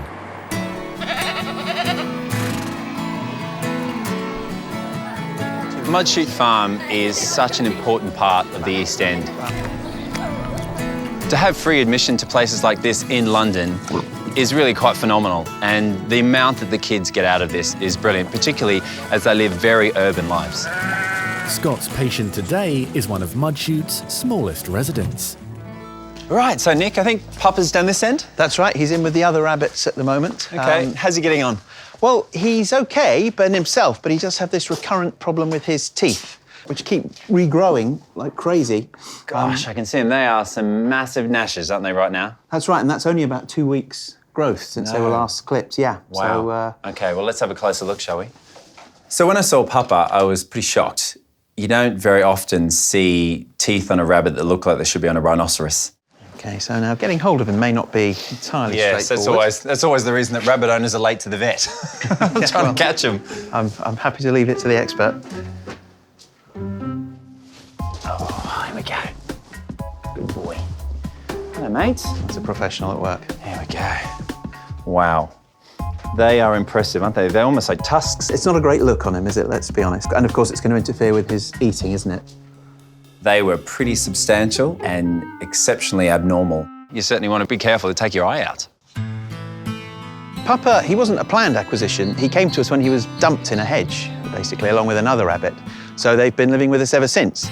And we use both of them in our animal handling, which is when we get kids visiting and they like to actually get up close and stroke a rabbit. But we get people kind of calling the RSPCA saying, hey, you've got a rabbit that's in a terrible state. And we have to explain, no, we haven't. We're trying to manage it, but there is this chronic problem. So the problem he's got is a problem called malocclusion. As you know, rabbits' teeth continue to grow their entire life. And in this instance, they're not rubbing against each other, so they're growing and growing to the point where they're forming almost jail bars. He can't eat when they're that long. He's picking up dirt and muck off the floor when he is trying to eat. And of course, that's going to mean eventually that he's going to lose weight and have health issues. So it is something that we do need to intervene on. This guy, you're trimming his teeth about every 2 weeks. Yep. And you've got to think, over the life of a rabbit that's probably 6, 8 years, that's a lot of trimming. Yeah. And I think actually the best option for him is to try and get those removed. The ones we're going to remove are incisors. They're actually the catching, the nibbling teeth. They're really not important from the point of view of chewing teeth, which are the molars at the back. So all we're going to do is remove the jail bars and get that guy eating again. Gotta be brave there, mate. You gotta get a beautiful smile. This is certainly not beautiful right now, is it? No. If we were unkind, we could post some pretty freaky pictures of him. Yes. It's absolutely fantastic news if Scott can help us out with this, because, as I say, we've got the financial problem of visits to the vet every 2 weeks kind of adds up, and the welfare issue that, poor Papa is suffering from these huge and weird teeth. So we should pop him in there ready for a trip to the clinic. There you go, buddy. So now it's time for Papa and me to take the long journey back to the clinic. But as it's pretty late in the day, I think what's best is he comes home with me. And I know 3 very excited little people that are going to wake up to a lovely bunny in the morning.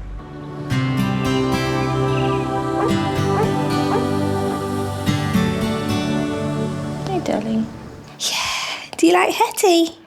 Next morning in Surrey, one of Scott's vet nurses, Gemma, is having some quality time with her little family before she heads into work.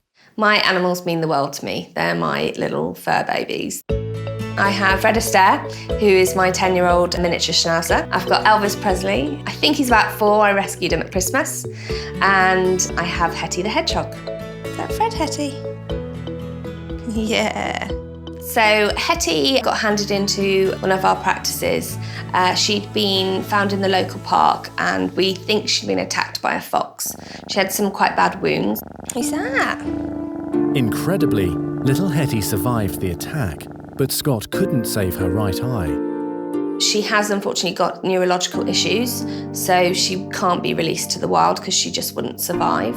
So she's living out her days with me. Fred, do you remember when we used to do all this work? You used to come to work with me, didn't you?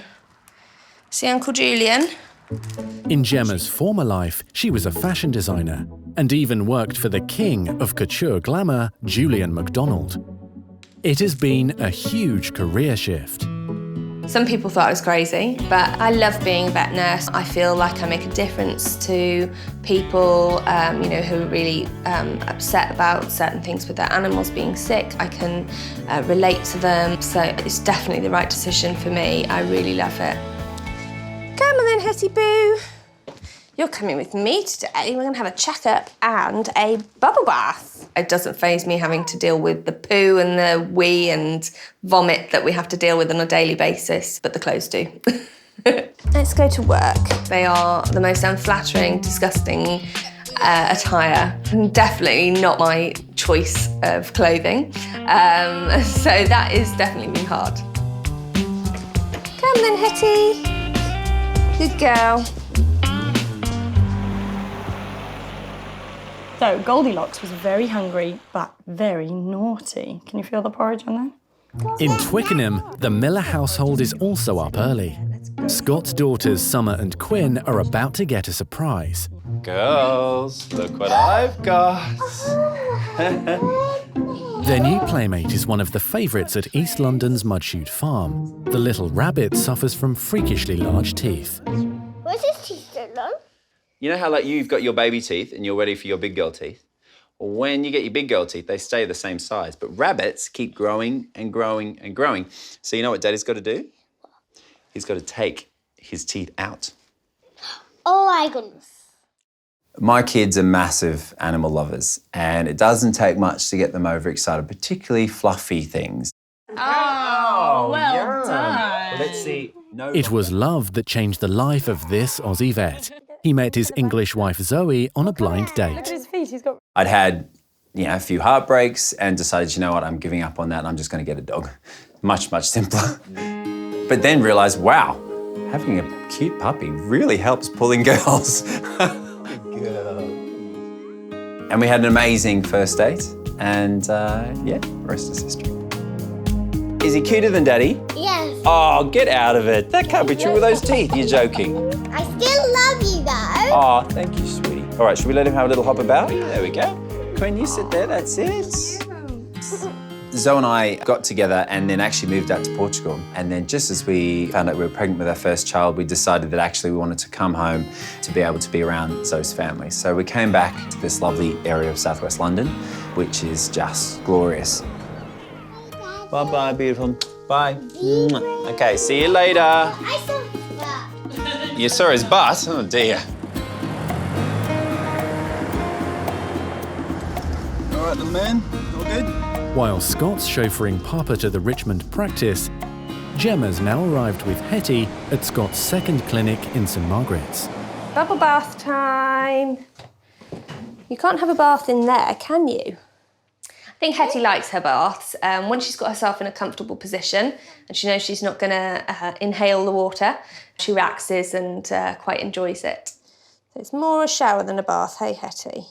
Right, rinse time. Yeah, I love bringing Hetty in because everyone loves to see her. She likes to have a little wander around the reception desk, say hello to everybody and just potters around. So it's really fun to bring her into work. Gonna come help me? Be my assistant for today? Vet nurse Nathan is saying a quick hello to Hetty before he's rostered on for surgery. No, it's my girl. I think she's put on weight. Never say that to a woman. I know that one. I think Uncle Nathan called you fat.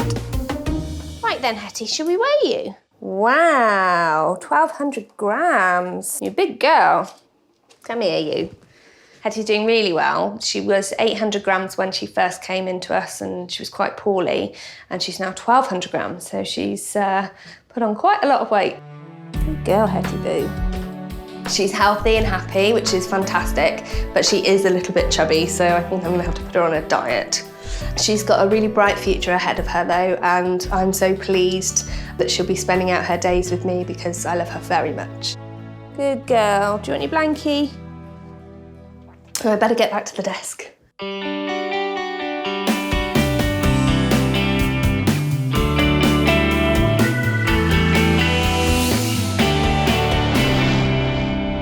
Hey, Ems. Hi. So, What have we here's got? that little chap from Mud Shoots, Papa, the rabbit. Hello. Have a look at the gnashes on him. Wowzers. Not seen any like that. Hello. It would seem that just taking a rabbit's teeth out shouldn't be much of a problem, but actually it's quite a big job. You've got very delicate bone structure around the outside, and those teeth go in just as far as they come out. Alrighty, so anaesthetic time. Rabbits are very, very tricky. They can die very quickly under an anaesthetic. Their heart and their lungs are under a lot of pressure. He's starting to go. He's starting to get there.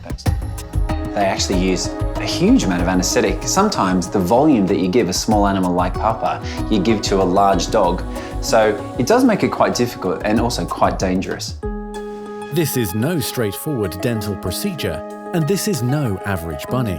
Papa's one of the stars at Mudshoot Farm, and a lot of people are worrying about him today. Look at that. I mean, look at the size of those.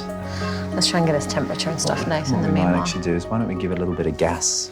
Nathan's assisting with the procedure, Oxygen. but he's having some trouble taking Papa's temperature. Well, you found it. Nathan was having a bit of issue there finding the rabbit's bum hole. You'd be worrying if you found it really quickly. I don't blush. Excellent. Oh, luminous. So I red. can't say rude Luminous things. I red. can't say rude things. You know, the tensions are so high and Scott does get quite stressed out. So if we do try and, you know, relax everyone a little bit and mention anything slightly naughty, it does get a bit funny and Scott just blushes and goes luminous red. We find it quite funny. But the laughs are over when Scott starts having problems intubating Papa. Yeah, I think what I'm going to have to do is burr these down first because they're just getting right in my way. I just can't push things down far enough. So after numerous attempts, I literally cannot see in order to place the tube. So I need to pull out the big guns. I grab out the power tool. I help to grind down those teeth just so I can see where I need to go, which is down his airway. There we go. Right, let's try tubing again. So Nathan, rabbit all good? Yeah, breathing nicely. Now I can see what I'm doing. Hey. Yeah. Good stuff. Lovely. Okay, well done, everyone. Oxygen's on. When you're approaching a dental like Papa's, you do need to mine the resource of patience because he had very strange curved roots. And so although we have to put a bit of force there, at the same time we have to be so gentle because there's so many important structures all around those teeth. So yeah, made me sweat a bit. Okay. Those bad boys. That's one. 3 more to go.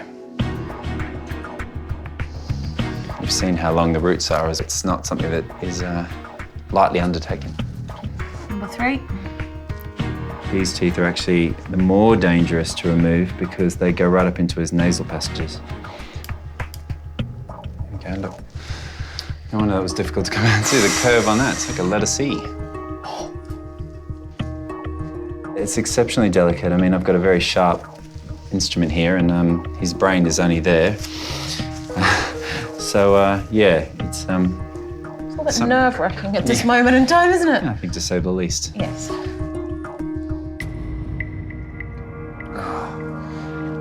That's it. Done. I can breathe again now. Okie dokie. I think a few sutures and then we'll let this boy wake up. So to get all those teeth finally out of Papa's mouth is a massive relief. We're done. Great, well done team, good job. This boy up. Come then, buddy. He's off. Look at that. Doesn't he look handsome now without those big things in his face? It does. Really beautiful. It is very important that we now get Papa eating as soon as possible. Rabbits have such a high metabolic rate that if they don't keep the food processing, they can get what's called gut stasis. Their guts actually stop working, and we need to avoid that. You can quite figure out how to do this without your teeth. I'm hoping that he's going to take some of the food that I've put down for him. Otherwise, if he doesn't eat anything now, then he will unfortunately have to be force-fed and get a syringe in his mouth. While Emma tries to entice Papa to eat, I lost the onesie this time. See you later. upstairs, Victoria has arrived to find out the results of Buppy's blood tests. Hi. Puppy, Mummy's here. Change of outfit, hey? Hey, yes. Oh, hi, baby. Mummy's here. Mama's here. Hi, monkey. Okay. So, the news isn't brilliant. The numbers that we have got today are about double what they were a week ago. What? I know. Just to check, all the medications, you've been getting them down? Yeah, everything. Everything, you're happy with how he's been eting and insulin? How could it get worse? Victoria is always someone I have to deal with very gently, but bad news never goes down very well, and this is bad news. We need to wait for some more results to come back. Sorry, this is like, I did not expect this. I know. I didn't either. What? I know.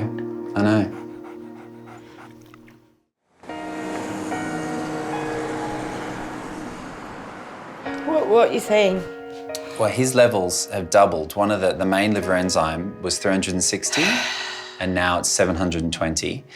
The second enzyme that we've been using the new type of medication for is so off the scale the machine can't even measure it. At the Richmond Practice, Scott is struggling to deliver heartbreaking news to Victoria about her 13-year-old puppy. What are you saying? His liver's deteriorating. No, I'm sorry. Well, I just want to know what you're saying. You know what I'm asking. I know what you're asking. Look.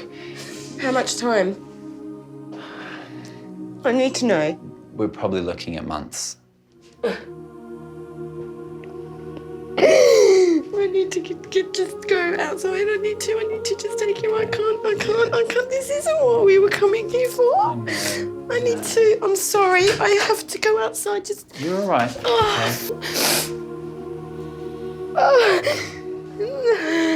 Yeah, it's literally is the worst part of the job to have someone that upset is, No, not now. I can't lose him now. In this instance, it's kind of upsetting a member of your family almost, it's, it gets you on a level. It did. Okay.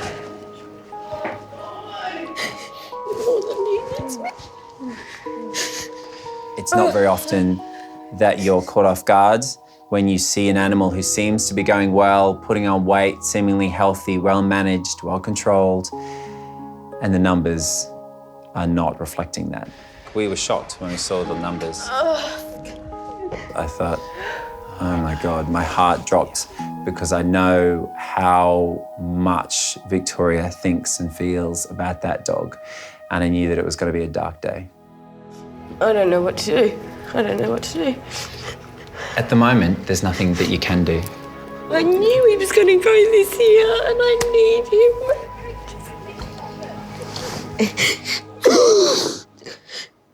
Because I do everything I can for him, and I thought I was doing a good job, so I thought everything is going to be okay. He means everything to me, so I'll do him proud.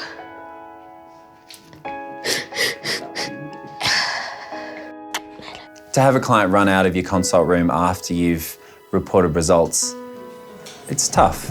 It's tough. You don't want to upset anyone, and when someone is visibly that upset, it gets to you. We'll see you soon. Thank you. All right, lots of love. Bye-bye. See ya, bye. Bye.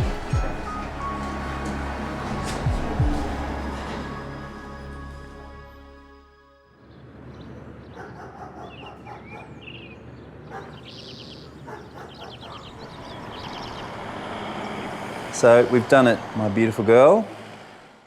And who knows how much longer we're going to have with you, but today is not the day. The news about Buppy has affected everyone at the practice, but there is a happier outcome for 21-year-old Rudy. And we both need a stiff drink. Yeah. As night falls, Scott decides the old girl is ready to go home. Afternoon, how are you? I'm good, how are you doing? Yes, good. Girl's nearly ready. Scott's just getting her ready to go. All right. See, we'll be out with you in a sec. Despite being more than 100 years old in human terms, Rudy beat the odds and has made a remarkable recovery from her risky operation. Yeah, great. Very over the moon. So's my wife and kids, so it's all good. Hello. Oh, hi. So here is your beautiful and very brave little girl. Oh, hello, darling. How are you? So, yes, we got away with it. Yeah, that's great news, isn't it? Well done, my darling. You've been very brave. Take you home now. Well, she's been through a lot of bad times as well as good times, so I had every faith in her. Scott, thank you very much, dude. Jesse, pleasure. All right, mate, we'll take care. Cheers. See ya. Bye. Hey, Ladywood. There we go.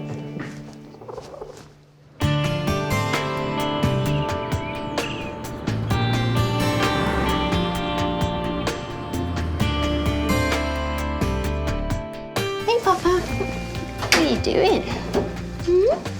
Next day, student vet nurse Jess is trying to tempt Papa to eat after his drastic dental work. Papa's beginning to get used to eating without his incisors. We're giving him softer food so that he doesn't have to chew it, unlike his hay and stuff, but he still is eating it, and he's eating a lot of coriander now, which is a great sign that he is doing a lot better. Good boy, Papa. The bunny is now ready to go home and see his friends at Mudchute Farm. And here's Jess with the little guy. Hello, mate. Here we go. Let's go back to Farmer Nick. There we go. Wow, let's have a look at you. What a difference. I think he's looking handsome, normal, and healthy. So it's great to have him back, looking so good. That's right. No longer looks like a wild boar. Yeah, let's get you. Wow, that must have been quite a business getting those out. It was, actually. It was really pretty difficult. I mean, you can see this is an example of the one that we took from the bottom jaw. So, of course, the best thing was to have them out. And he's eating well, he's bright, and I think it's a happy future for Papa. Great stuff. I was kind of expecting big teeth, but nothing quite as amazing as that. They look like they come out of a warthog or a walrus or something. He's already been missed in the couple of days he's been here because he's one of the most popular rabbits with the kids. Kind of, as you can see, incredibly friendly and relaxed despite all the things he's been through. So, well, I can believe that. He was exceptionally popular with my kids. Right then, mate, farewell. Nick, I don't know if you have any use for teeth? Yeah, I'm sure the kids are going to be very interested to see those. Thank you. Pleasure. I'll put him back in his box. Back off to the farm. Yeah. All right. Sure is. All the best, Nick. Great. Take care. Thanks, then, Bye. Scott. See you. Cheers. See you later. Bye. Bye-bye.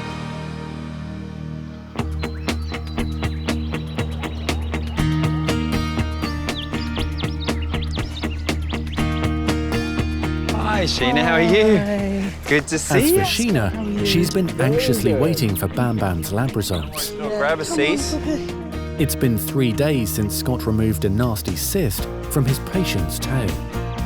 Oh, he kind of knows who you are. Already not so keen, is he? No, he's not. I've not got a scalpel on me, I promise. Come on, Bubs. I've got some good news for you, okay? Yeah. And that the results have come back that the mass is benign. So, in other words, nothing nasty, nothing to worry about. I'm so relieved. Yeah. Thank you so much. No worries. And you know how much I love this dog. I'm so happy. Are you happy to hear that?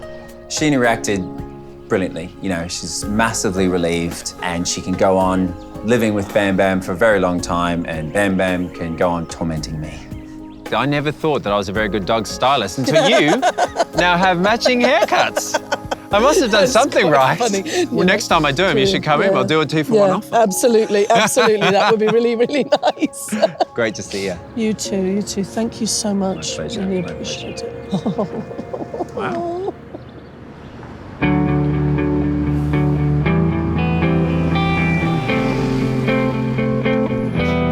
And there's another patient that's been on Scott's mind.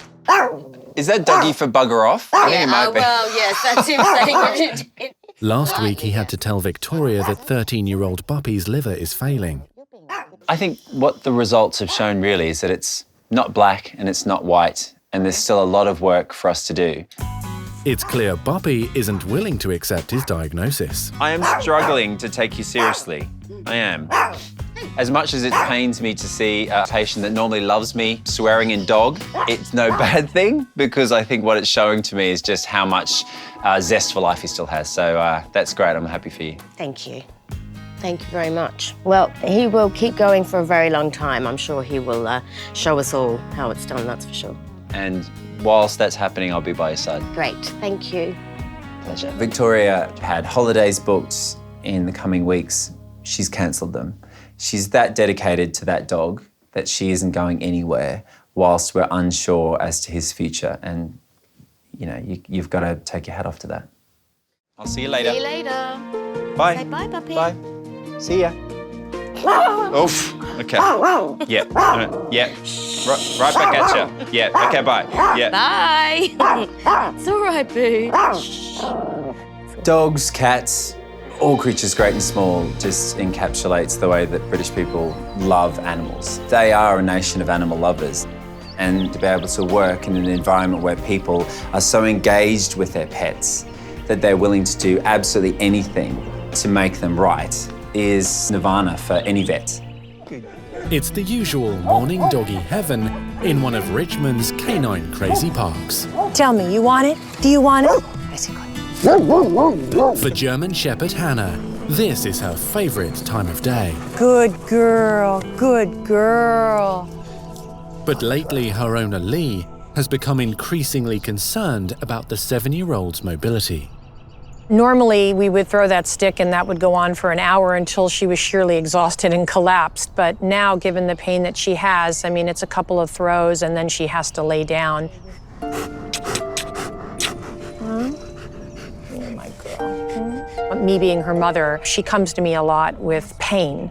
She wants a lot more love and affection, and when she's hurting, she comes very close to us and wants us to hold her. The other day, she fell down in the park, actually, when we were throwing the ball for her, which was a shock. That's my baby. My hope is that we find a solution together with Scott on how we're going to solve Hannah's issue. Hey, Lee. Hi, Scott. How are you? I'm great. How are you? Good to see you. Dear. Bye. Mwah, mwah. Hello, gorgeous girl. Happiest German Shepherd in the world.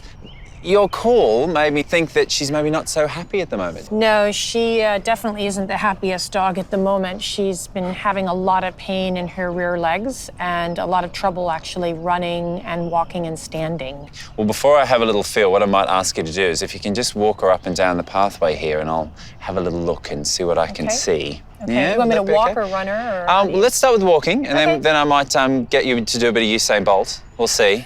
We'll see. Okay, I'll do my best. Okay, have a little walk and we'll see. Come on, Hannah. Come. Hannah, come. I ask Lee to trot out Hannah just so I can see her moving, and straight away I can see there's a problem.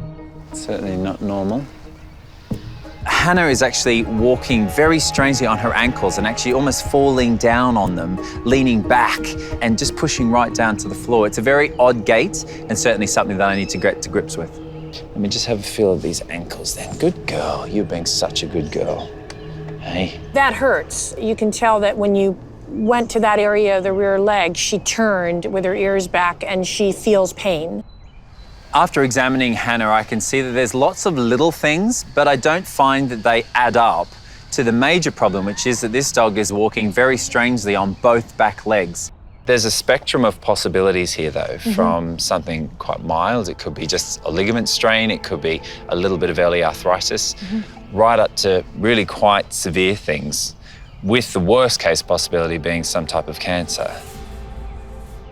When we see dogs like this that are lame suddenly, cancer is a possibility. The worst case scenario is something called osteosarcoma. It's an exceptionally aggressive tumour that grows very, very quickly. And unfortunately, in a lot of cases, the dog can die very quickly. I know how much you love this dog, I do. So what we need to do is just to look at this a little bit deeper, and the way we can do that is with X-ray. Right. So I am going to take you, devoted owner and beautiful dog, back to the practice, and we're going to look into this further with X-rays. Okay, thanks, Scott. All Thank right. you. No Thanks. worries.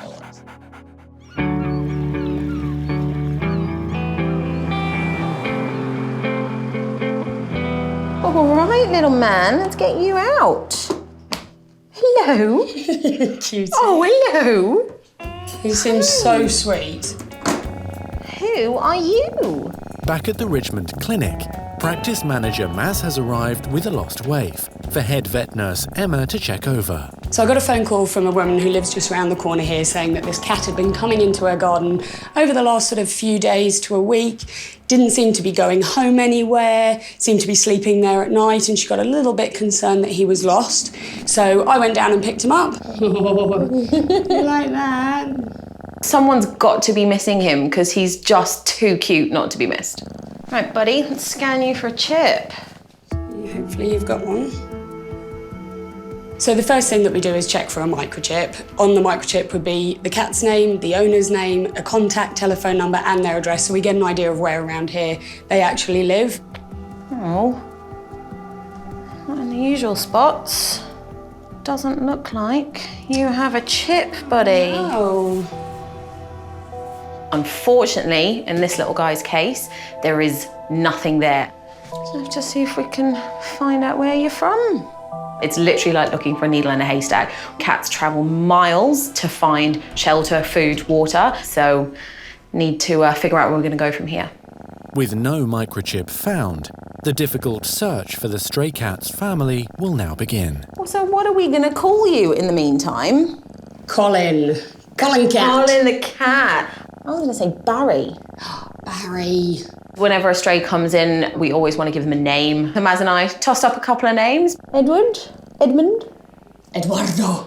Eduardo. Eduardo. Are you going to be an Eduardo? Oh, yeah. I think we found your name. We've stuck with Ed the cat. See you later. Cutie. He put his little paw out like a little gentleman. He's come from somewhere, and we just hope that we can find out where. See you later. See you later. While Ed's adjusting to his new surroundings. Hey, Ems. Hi. Hey, I've got the gorgeous Hannah with me. Hi, Hannah. Hey. Hello. Hi. Emma is needed to help Scott find out just what's wrong with Hannah. Well, she's walking very weirdly. Okay. Yeah. We just had a little walk in the park, actually, with Lee, and she's walking really quite strangely, so we're going to do a few x-rays. Sounds All right. good. Do you want to hold her for me and I'll Hannah get an did. IV in? Yeah, good girl. Oh, such a good girlie. You know what is quite weird? Looking at the front legs, her wrists are doing the same thing that her ankles are doing in the park. And that they're actually bending quite significantly downward. So I'm a little worried that her ligaments across the board are just a bit weak. There's no strength or support to any of her joints. Owner Lee is upstairs, anxiously waiting for news. Since the age of 5, she has always had a German Shepherd in her life. Maybe they're not human, that's true, but they're as important to me as humans. That's just how I think about them, so they're just integral part of my life. I couldn't live without having my German Shepherds. I don't think I'd be a very happy person. Okay, Lee, so your little lady is absolutely fine. And we've just put a little IV catheter in, and then we've just given her sedation just to take the edge off, and she's nice and calm. So do you want to join me downstairs? Yes. You can comfort her while we x-ray. Great, Yep? thank you. Come on down. Normally, we wouldn't ask an owner to join us in the x-ray room, but I knew that I couldn't fight her off, and she really wanted to be there. So I thought, you know what, it's going to comfort little Hannah, so why not? There she is, so grab a little pew there. We just put this on so it keeps her nice and sleepy. So there's your girl. Okay, she's absolutely fine. Nathan, doing well? Yeah, really good. Good job. She's a strong dog. Mama's here, sweetheart. Good. All right, so whilst you're giving her lots of love and cuddles, we're going to crack on with the x-rays, okay? So, it's understandably worrying times for Hannah and her owner Lee. The worst case scenario could be cancer development in some joint, which is very common in German Shepherds of a certain age, all the way down to just a mild amount of arthritic change. So at the moment, we don't know what the problem is, and we certainly do have a very worried owner in Lee. Out we go, everyone. Okay. Right, x-ray. It's never nice to see your dog sedated because, you know, their tongue is hanging out and you don't really know, because you're not a doctor, whether she's breathing or not or how she's doing. It's always a risk anytime a dog is sedated. Okay, honey, they're almost done. The x-rays are now completed. Lee is about to find out what's wrong with her much-loved Hannah. The good news is that it's not cancer. That's great news. Yes. So that is makes my day. Absolutely, Year. absolutely. Yes, and so look, we can deal with everything else because the worst case scenario is now off the table, so few. But the little changes that are present, I don't think quite add up as to why she's walking so weirdly. I mean, she's walking weird, isn't she? I mean, I think that's the official diagnosis. Yeah, I'm just going to give her a reversal, and should mean she wakes up nice and sharpish. Lee is relieved that cancer has been ruled out, but Hannah's medical mystery is far from solved. I'm not comfortable with that situation. I like to know exactly what's going on, and in this instance, unfortunately, I don't. Okay, Mama's here, honey. So Hannah will now be referred to specialist orthopedic surgeon Michael Hamilton. Well, Lee, I'll leave you to have good snuggles with your little lady. Okay, good. And I will put a call through to Michael and see if we can organise that appointment. That sounds great. Thanks, Scott. All right, Thank no you very worries. much. Right, beautiful.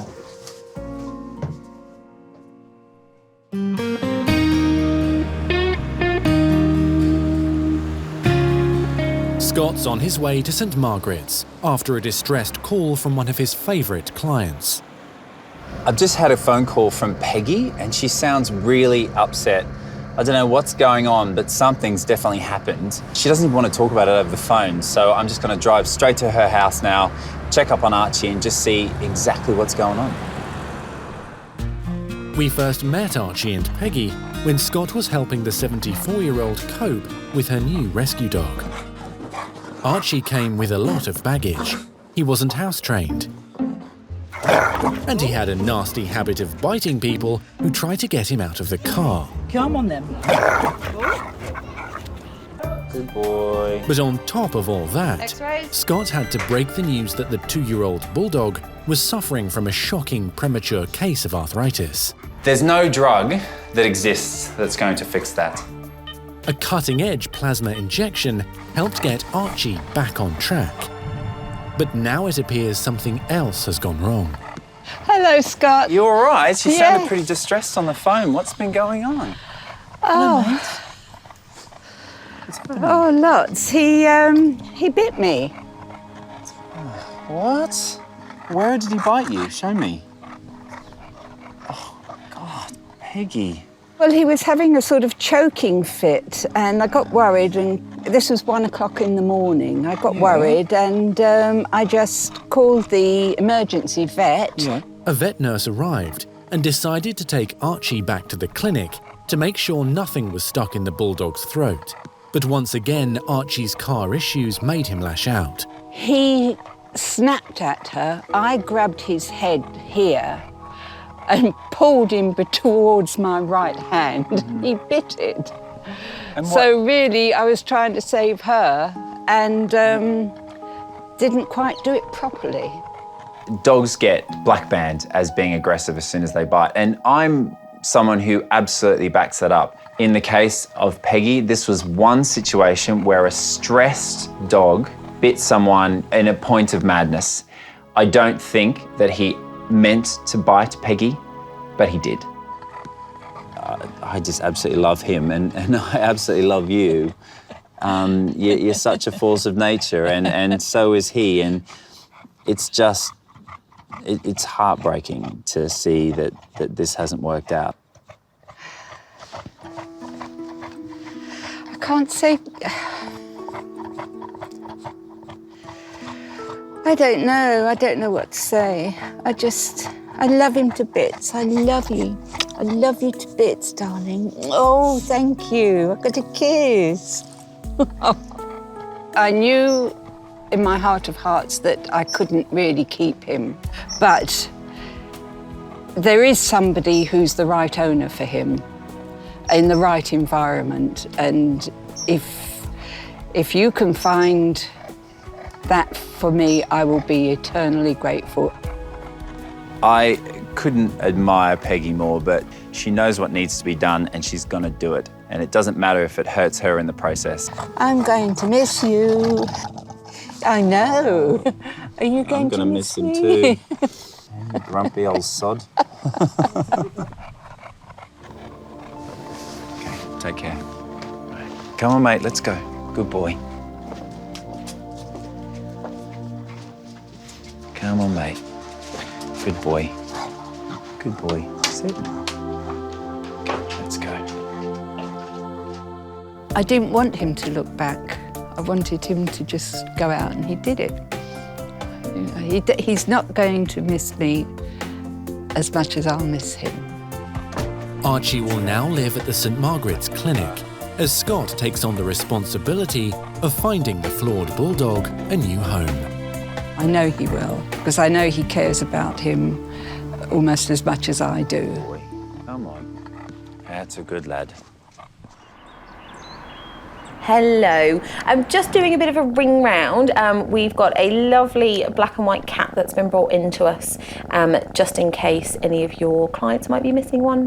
While Archie's now on the market for a new residence, Emma's working the phones to try to track down the owners of a stray cat that was found by a local resident. I've nicknamed him Ed. He's really gorgeous. He's got a big white chest and he's got a really cute black splodge on the end of his nose.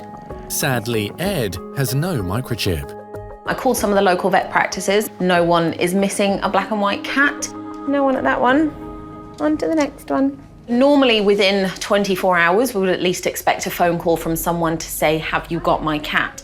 If that doesn't happen, it's a 2-week waiting period before we have to make a proper decision on where Ed goes and sort of his future, really. Lots of cuddles for you today. Oh, Maz, I tell you, I think I'm a little bit in love. Well, don't find his owners. I'm going to need to go somewhere. Oh, don't tempt me.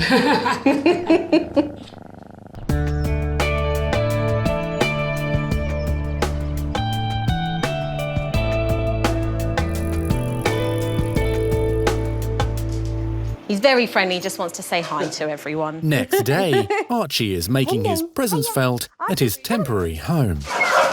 Oh. That wasn't as nice as it was supposed to be. I do apologise. Come on. Finding the right forever home for the exuberant bulldog is high on Scott's priority list. But today, he's making the 3-hour drive to Somerset for a long overdue catch-up at a place called Secret World. There are times in life where you meet people truly special, people that you know make a real difference. Pauline Kidner is one of those people. She was one of the original wildlife warriors here in the UK and set up an amazing rescue centre for sick and injured wildlife about 20 years ago. I've known her for years. She's a fantastic lady, and I've always promised that I'd go out and see the great work that she's doing. And I'm excited to say that today is that day. Hello! Hey, how are you? Mwah.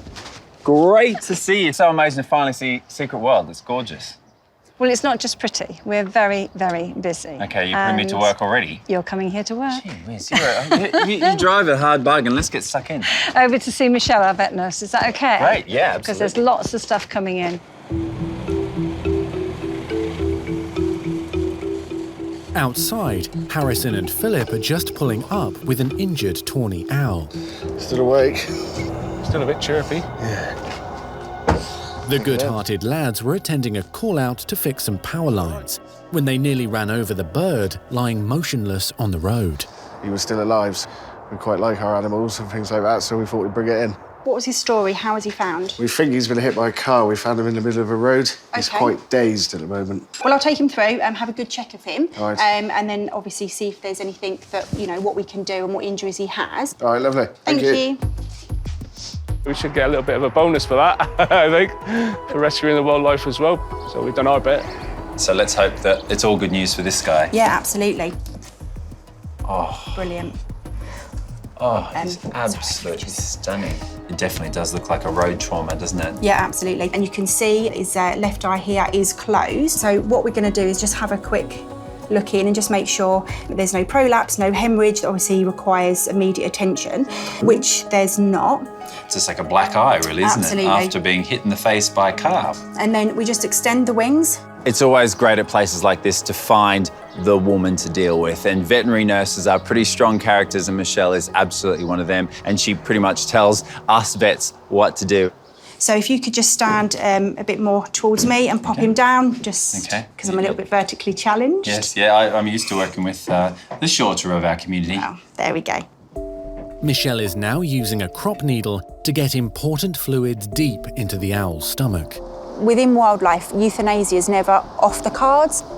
There's many times that we've orphan reared, we take animals home, we put our heart and soul into it, and unfortunately, for whatever reason, if they can't be released, you have your heart broken, but you just learn to cope with it better.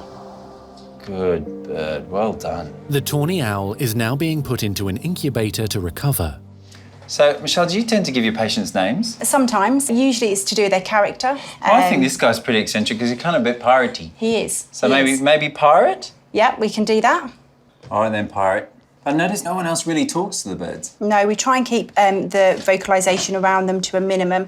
It is something that they wouldn't have in the wild, so we try and mimic that as much as possible. So they're not seeing that humans are their friends. It is something that they need to be scared of us to get the best in the wild. It's not a problem for me at all because birds never want to talk to me anyway. Well, standing here, I could see that. Oh, delightful. Normally, as a vet, you're used to giving a huge amount of heart and love and empathy for your patients. In the case of wildlife, you have to fight that instinct. So at every moment dealing with Pirate, I just want to give him a cuddle and talk to him, but I can't. Did you hear that, Pirate? I mean, sorry. I think currently Pirate probably has a 50-50 chance, so the first 24 hours is going to be a really crucial time for him.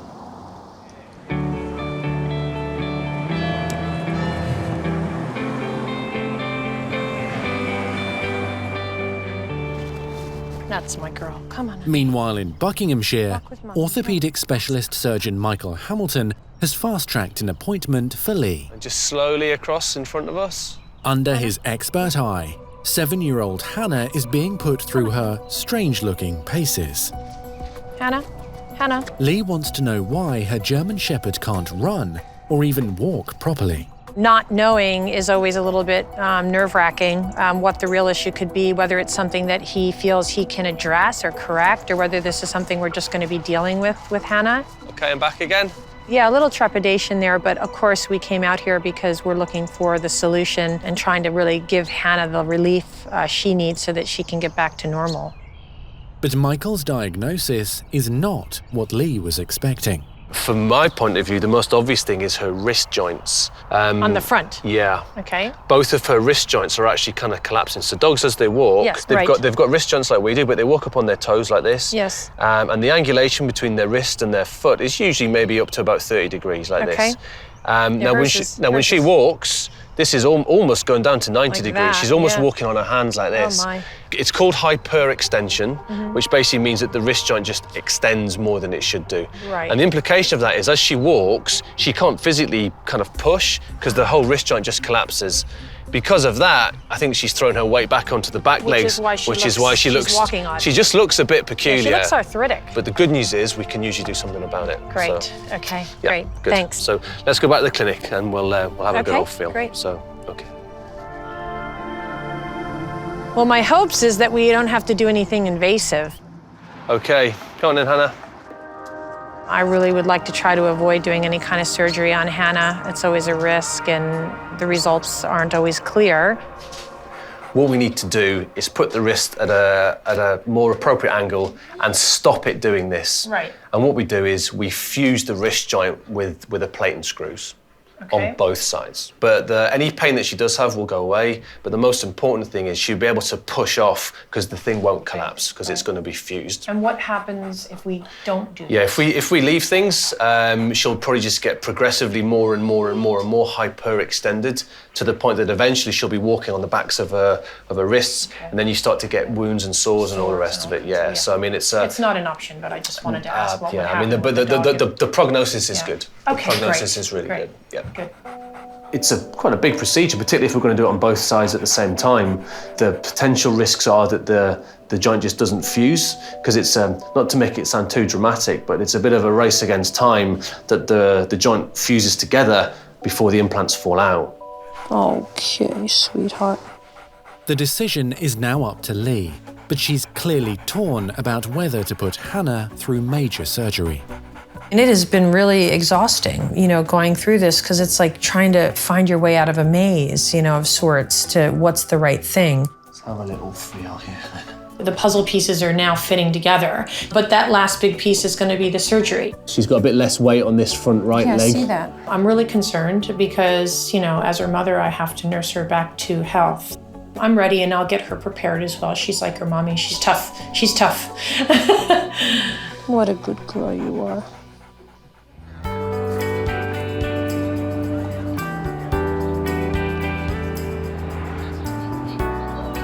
So yeah, the mini block really is for animals that are hands-off. Scott is paying a visit to Secret World in Somerset. Pauline is the founder of the now famous Wildlife Rescue Centre, and she's decided to allow Scott to meet some of their most beautiful orphans.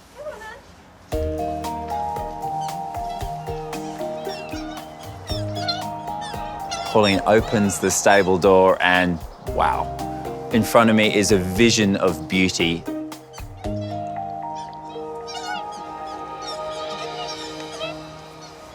I think fawns are probably one of the hardest orphans to rear, and they just are an animal that literally can die from stress. They're just exceptionally beautiful animals, and I think that's actually one of the downfalls, is that people see them alone and automatically want to pick them up and give them a cuddle. But in fact, Mum has probably left them there and knows exactly where they are and knows they're safe.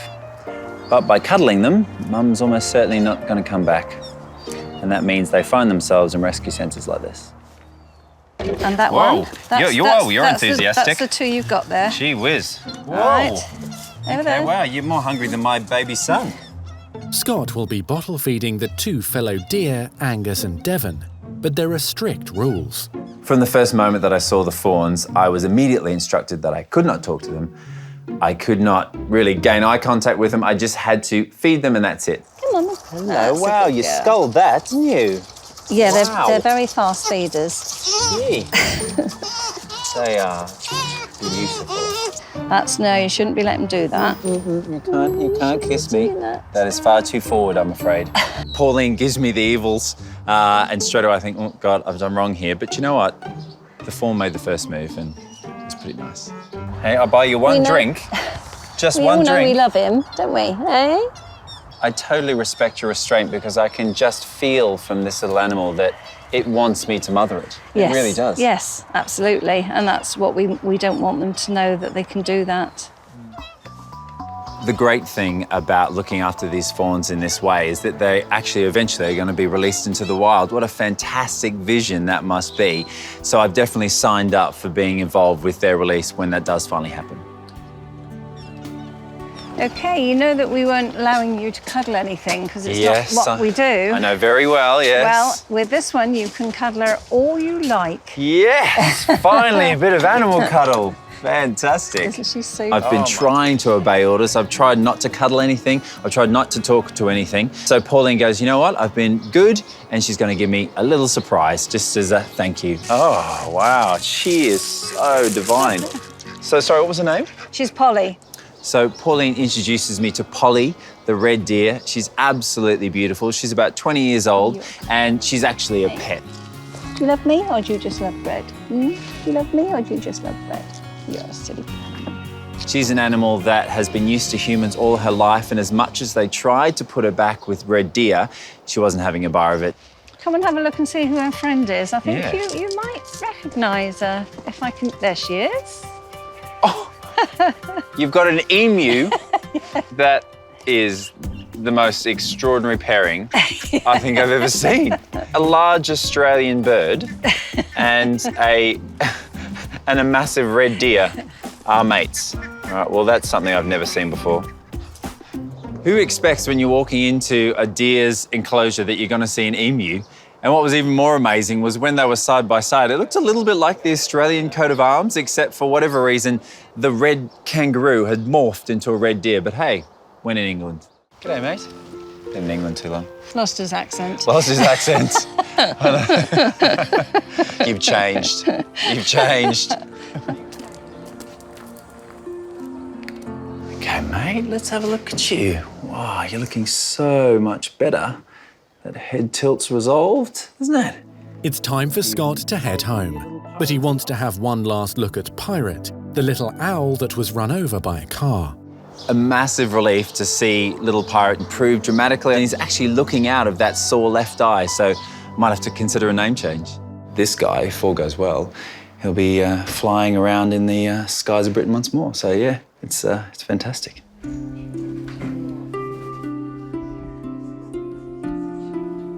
I love where I work, but being here and working with these dedicated people, I totally understand how they become so passionate about wildlife. They're not earning loads of money, they're doing it because they love the job. Pauline, thank you so much for having me. It's been such a great time here at Secret World. Thank you for all you've done. It's been great to see you. And I just thought you'd like to see the new member of staff here. And no one's going to tell me I can't give you kisses. No, they're not. No, they're not. If you only knew how many things this man has kissed, and you're still doing it. Exactly. Well, and you're yet another one. Mwah. See you. Take Great care. to see you. Hope to see you again. Bye. Bye.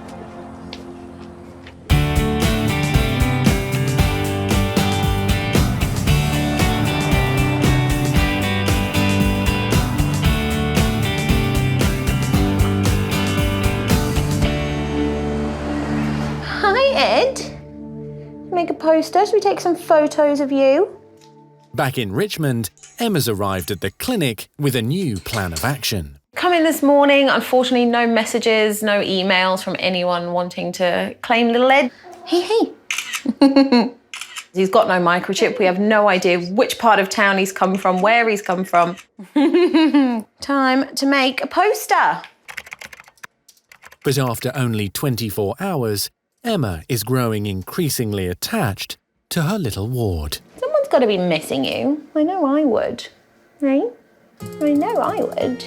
It's not uncommon for us to get stray animals that come in through the door, but something about him, I can't quite put my finger on it. He's pulling on the heartstrings a little bit, is Mr. Ed. All right, let's print this off and put him up outside. It would be such a shame to have to put Ed into a rehoming centre. He's so friendly and just loves the attention from a human. Hopefully someone walks past him and will recognise his little handsome face. Fingers crossed.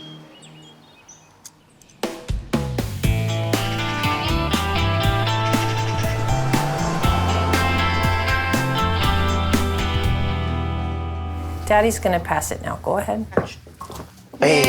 4 weeks later, after a lot of soul-searching, Lee and her husband, Chiro, have made a surprise decision about Hannah's surgery.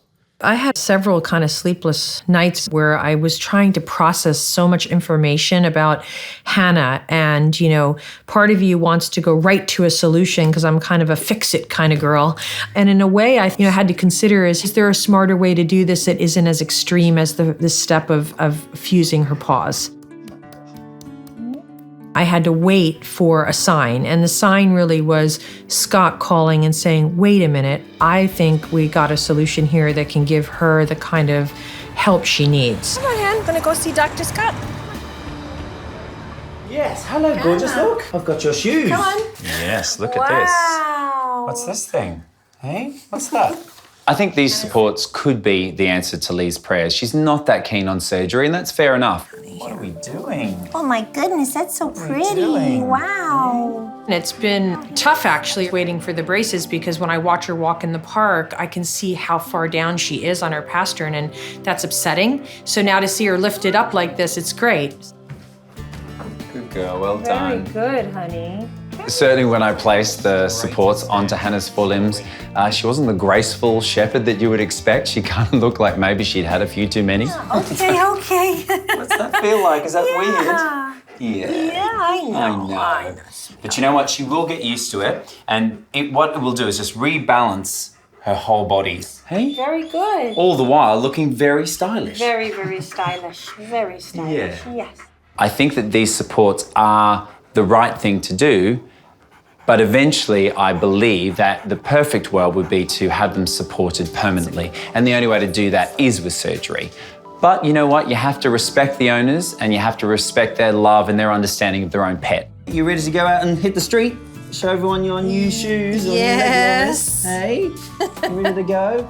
All right, well, good luck. I feel like we made the right decision for our baby, yeah. Come on, Hen. That's a girl, go slow.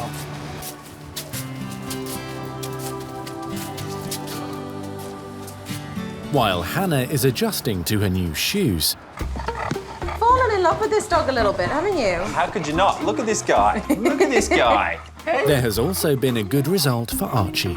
A foster home has finally been found. Always a big good boy. In 2 weeks, the star boarder will be leaving, and these playtimes will be over. Archie has been really the life and soul of the practice for the last few weeks. He's such a character. He's got such a great nature. I don't know whether that's really sweet or whether that's really disgusting. Don't care, do we, mate? Don't care. It's been a bromance, and I'm really going to miss him. He's a legend. Yeah, I know. That's good, isn't it?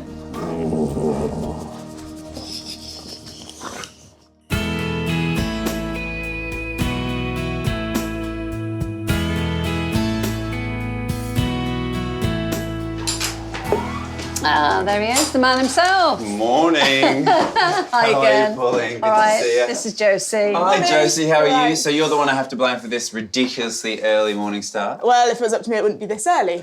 Normally I'm used to getting up this time in the morning with 3 screaming kids, so actually this is quite calm. It's 5 in the morning, and Scott is back at Secret World. It's been 6 weeks since he met Angus and Devon, and now they are ready for release. Okay.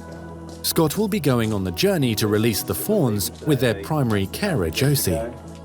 It's her voice only that the fawns have come to recognise and trust. Hello. And they will need her reassurance during this stressful transition.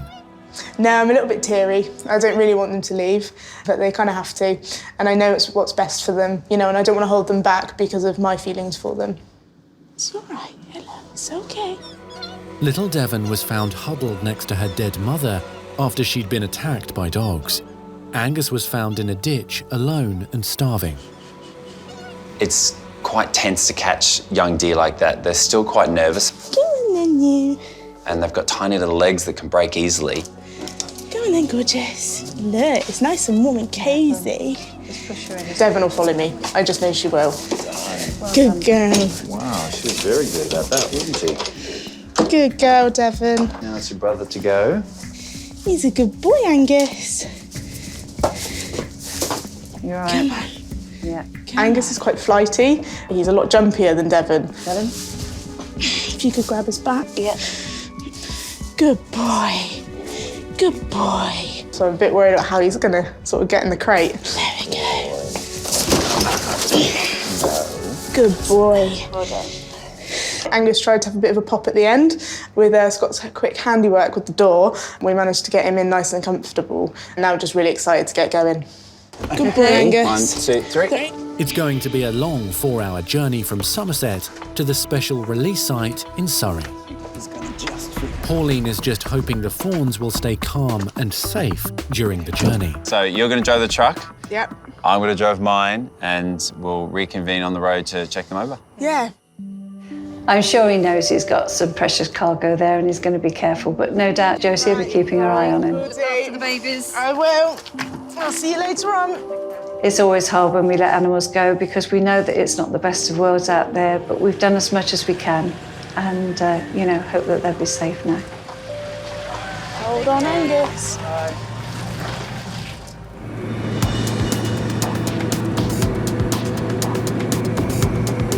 That's a good girl. What a good girl.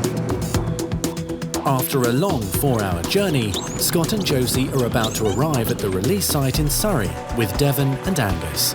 It's a massive relief to have gotten here and that both the deer are safe and are moving on to this very exciting next stage in their life. This lush private property is the fawns' new home, where they will be introduced to a herd of fellow deer. Hello, gorgeous boy. Hello. There's a good boy. Fantastic. How are you feeling? Brilliant. Yeah, it's really, really good. It's amazing, isn't it, to see him like that running around already and seems comfortable and... Yeah, he's really enjoying it, look. Look at you being all emotional. I know. It's like a proud mum. He's loving it. He's actually looking at that other deer already. That's got to be a completely new feeling for him. Finally back with his own kind. He'll soon scoff their food. Just like raiding another kid's lunchbox, do you reckon? Well, at least you know you'll never starve. Initially, the fawns will stay in a large pen with food and water. Over time, they will slowly graduate to independence. Right. Okay, the last one of your babies. Hello, darling. You're doing a wee. Lovely. Very nice. Come on then, Sita. Beautiful. Hello, gorgeous. Hello, gorgeous. There's a good girl. Hey? It's going to be really hard to say goodbye to them and leave them here. It's what's best for them.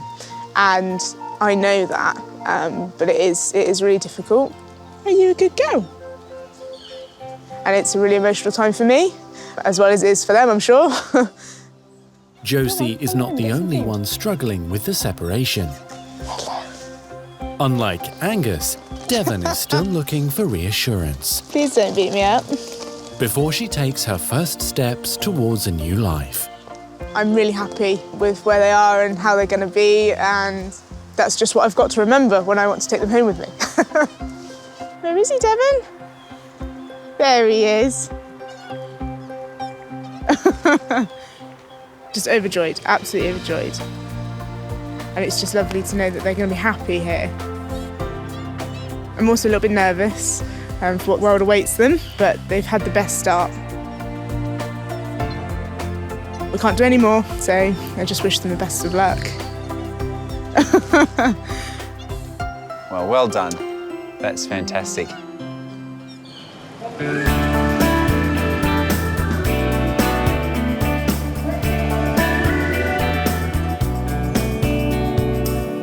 All right, little buddy. Here we are. As for the practice's stray cat, Ed, nobody has come forward to claim him. But Emma has a plan. What do you reckon about staying? I'm gonna Oh, is that a yes? Is that a yes? Hello.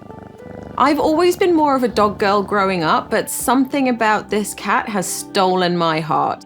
See, I reckon any cat that lies like this has got to be 50% dog.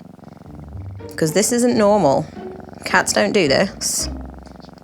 Although Emma and Ed have made up their minds, there is still one person who needs convincing. Emma's partner, Steve. Hello. Hi. Hey. Who's this little guy? He's cute, isn't he? Oh, you know, I did say I was a dog person. I know. But I look could at be his swayed. face. Hello, buddy. How can you not fall in love with him? Please, can I have a cat? Please, can we have a cat? He can stay. Can he stay? Yeah. Yay! You can stay! I am over the moon. I'm so, so happy.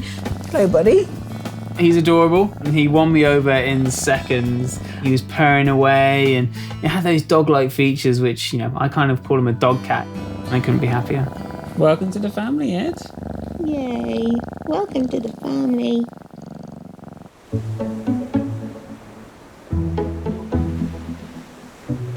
It's the first time you've been at a beach, I would have thought. It's nice that you worked on your bikini body at least. Yeah, well done. And the day has finally arrived. Archie's new foster home is in a seaside town close to Brighton, and Scott is taking him on one last walk. Very important that you behave and let them see how gorgeous you are. Yeah? I've come to the beach today to just spend a little bit more time with Archie and to say goodbye, really. So it's a pretty sad day. It's your last chance, my friend, okay? So take it with both big grubby paws, yeah?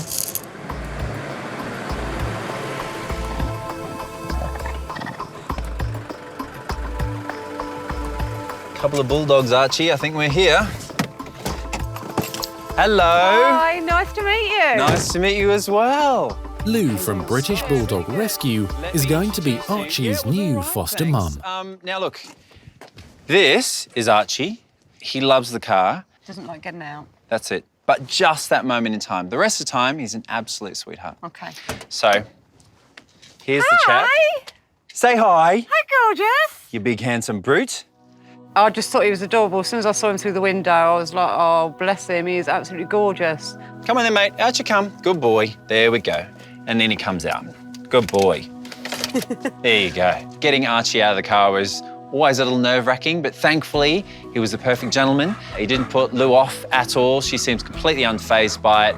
Already, I'm feeling this is the place for Archie. Okay, so this is his new digs then. Yeah, this is where Archie's going to be living. Boy. This is his little safe place. Bright pink water bowl. Lucky he's in touch with his feminine side, hey? Definitely. This is the garden.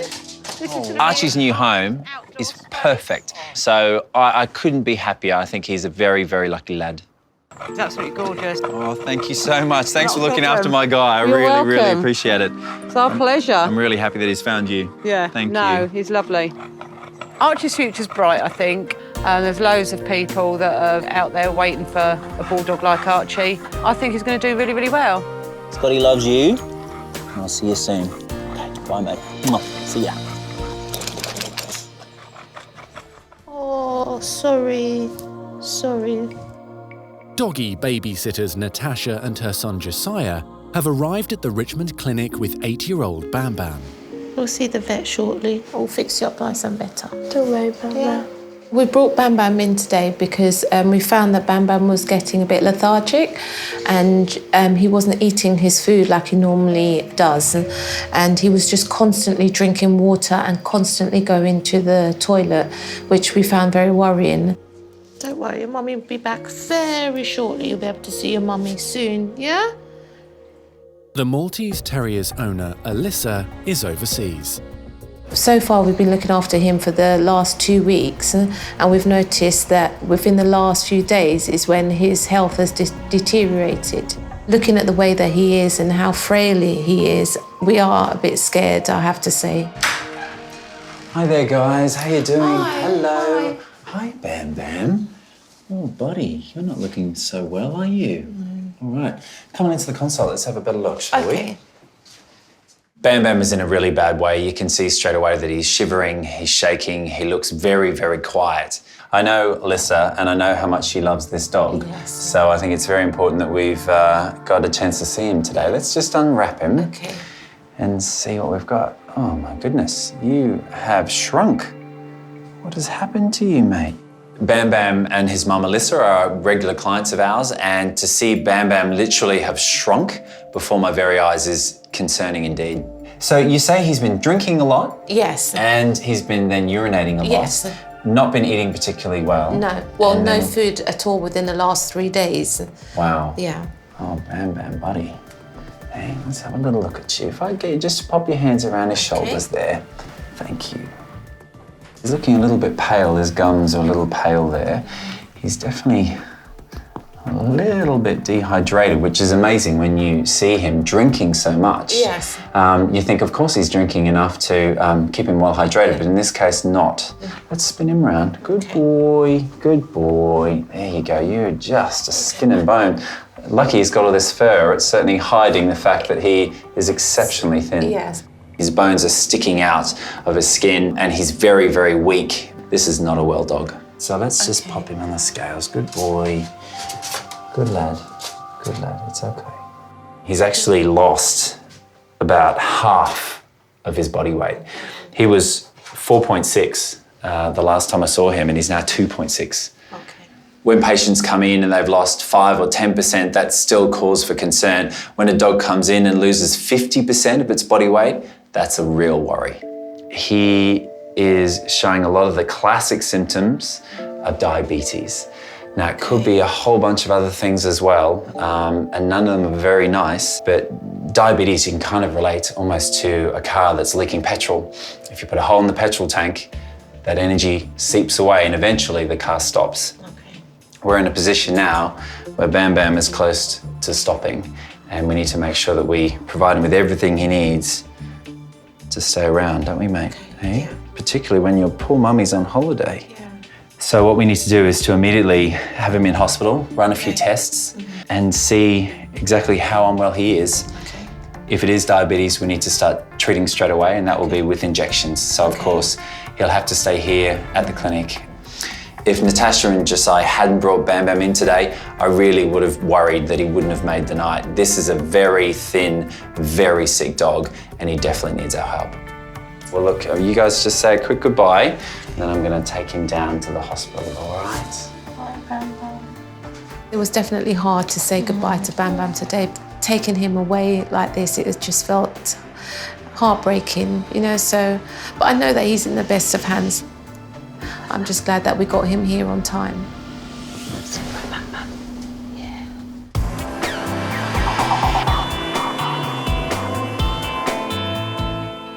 Try it again. Nice. Oh, nicely done. Yeah, she's got it, she's got it. Nearby in Twickenham, a young family has taken in a very sick parakeet. Oh, she's dropped it again. Dawn is one of Scott's 4 sisters-in-law, and her children Henry and Olive are animal crazy. You remember what she was like yesterday? She was in a bad way. We were in the park with the kids, and one of Scott's neighbours comes over to us and says, "Oh, you're Scott's sister-in-law. You know, do you know anything about birds? Can you come over and help?" And I thought, yeah, my sister married a vet. Of course I can help you with a bird. Anyway, went over to have a look, and yeah, sure enough, this bird was in a pretty bad way. Around her eye, I can kind of see a very, very thin circle of blue, like our eyes. Oh, wow. Do you think maybe she's just made it that colour because she wants to be in our family or something? I think the kids are probably pretty keen to keep the bird. That's why my house is full of animals, because they keep rescuing stuff. My nickname for my house is now the Ark. They don't come in 2 by 2, they sometimes come in 3s or 4s as well. I think he's going to be okay. I don't know, mate. Scotty's on his way. Very much looking forward to Scotty coming over today to just explain a bit about what might have happened to the bird, what we can expect from the future, and what the best thing to do is. You know, it's a wild animal we've found. What are we supposed to do next, really? Come on, Daddy. Hang in there. Hey, Sam. Hi. Right now, Uncle Scott and vet nurse Sam are busy trying to find out what's caused Bam Bam's massive weight loss. I'm concerned about a number of possible conditions, diabetes being at the top of the list. So let's take some bloods and see what we can find, See shall what's we? wrong with you. Diabetes is a condition where animals just can't produce enough insulin, the hormone responsible for converting sugars into stored energy. It's going to be brave, aren't you? He hasn't got the energy to fight, I'm afraid. Good boy. Bam Bam is like a car leaking petrol. Because of his diabetes, he's losing a hell of a lot of energy, of glucose, and he's urinating it out. But unlike a car, when it stops, when it's run out of petrol, Bam Bam will keep going. He'll start breaking down fats, and that will lead to toxic products, which will then accumulate in his body, and if left, he'll die. Good boy. Good boy, Bam Bam. Well done. Well done. All right, I'll give our fellow a cuddle. good. Do you mind running that for me, of course. please? Diabetes sounds like it should be something very manageable and very treatable, and very often it is, but it can get to an exceptionally severe stage, and certainly Bam Bam is showing all the signs that he is at that stage. You just need lots of love and cuddles, don't you? A lot of faith as well, because you are not well at all.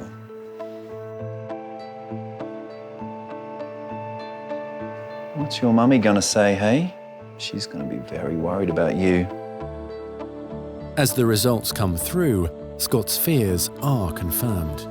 Bam Bam's results really aren't good. It's clear that he is a diabetic. His blood glucose level is through the roof, and at the same time, he's got a lot of other changes suggestive of an exceptionally unwell dog.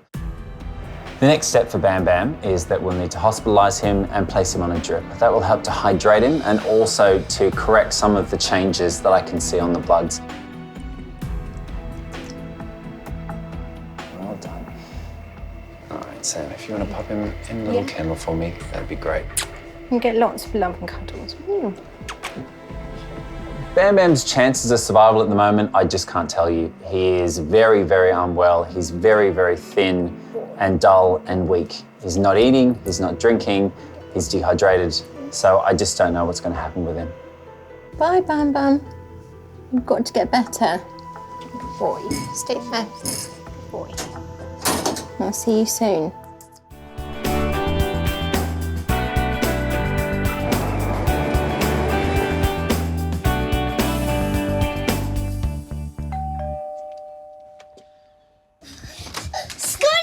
Hey! Hi, Henry. What have you guys got in there for me? A bird! No way, let's have a look.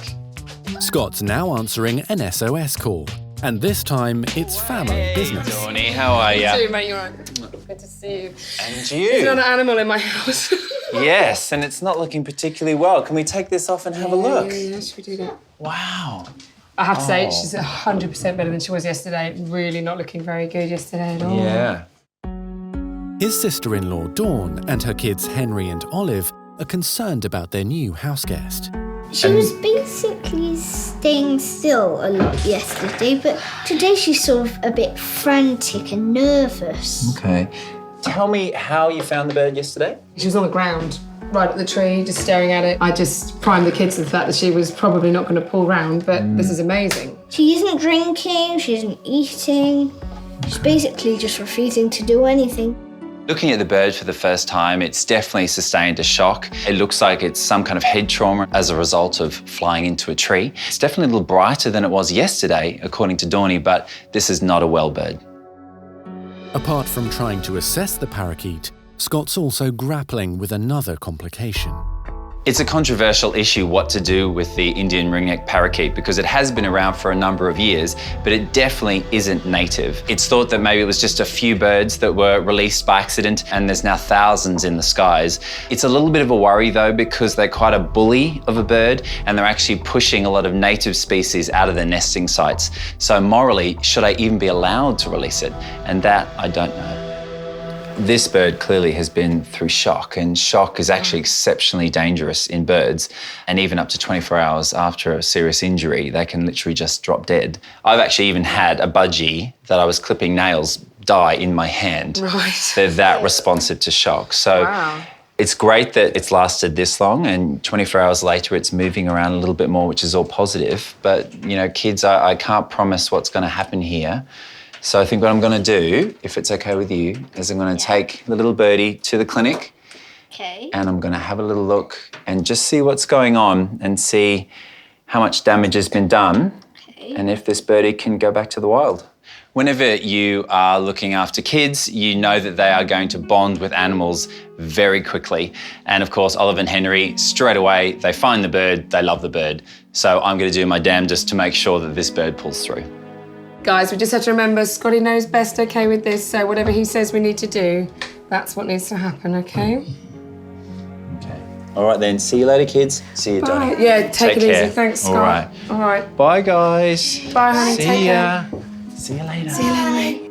It will be quite hard on the kids if the parrot doesn't come back. At the same time, you know, I think they knew they were doing the right thing. They just wanted to bring it back from the brink. Off to the vet practice.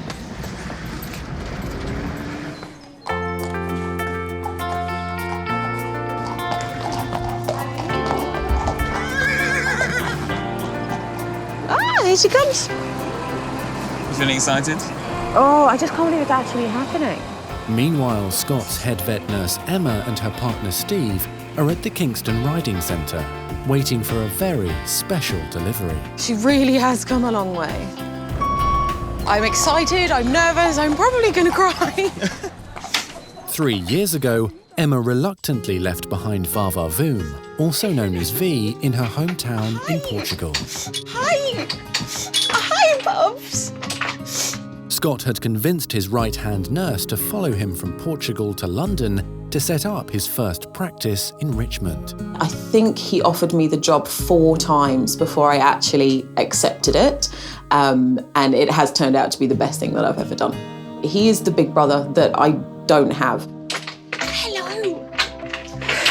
Bringing V out to London was definitely a huge decision, but the final piece of the puzzle of my life moving to London. Hello, my darling. Hello. When the door opened and you see her there, happy, ears forward, looking at me, it's a proud moment, it's a happy moment, and it's very, very emotional. I don't think I could pick one word to describe it. Come on, Bubs. It's the feeling of having something taken away from you that's suddenly given back, something very special. How they become such a big part of your life, of your family, of your heart. You happy? Just a little bit. Emma's been quite nervous, to say the least, but, you know, the more she thought about it, the more excited she got, and the closer to the day it was, I don't even think she slept that well last night because she was so excited. Hello. Hi, Bubs. She's gorgeous. How are you feeling? She's my best friend and she's my child all at the same time, so it's very special. She helps me. I love how she makes me better. I love how she makes me enjoy life a little bit more. Yeah. Let's have a look. See if you got me my best light. Oh, I love that! This is going framed. I definitely just look forward now to being able to get a few hours in my day and just be able to go and ride. I think Steve will be definitely left at home watching the football while I spend my weekends up here with my other love. Your other love. It's good compromise. What's going on? Who's there? Look, he's a bit handsome.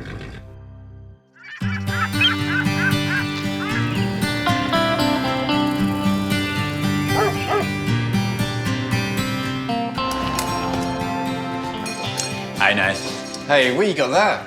Oh, I've been picking up birds again. This time, my sister-in-law, Dawny, has found a rather unwell ring-necked parakeet. Today is all about having a look and seeing what's wrong with it. So let's bring you through the consult room and have a little look, shall we? So this bird has sustained some kind of trauma, some kind of injury. I don't know what it is yet, so I do need to do a full, thorough clinical exam. Let's have a look at you, shall we? Hey. All right, start with the head, have a little look around there, have a look at the eyes, have a look at the beak, is there any discharge? Then I go and have a look at the wings and see are they healthy? And also to see if the bird has any condition, I press on its breast muscles, which would suggest the bird's been eating recently. And then finally go down to the back end and just see is there any diarrhea? Is the bird at all unwell? You look like a pretty healthy little bird, really, don't you? You're really surprisingly friendly for a wild bird. Yes, you are. But you're acting weird, aren't you? Hey? This bird is showing some really weird behaviours. The fact that she's not particularly frightened of me, nor is she trying to fly away, that is strange for a wild bird. So I do need to do a further few checks just to find out exactly what's going on. Okay, that might be a problem.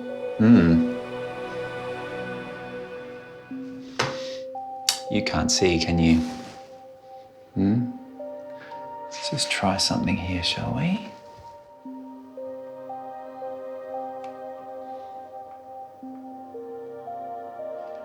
So, little birdie, what I should be seeing is your pupils constricting or getting smaller, but it's pretty obvious that you can't see that light at all.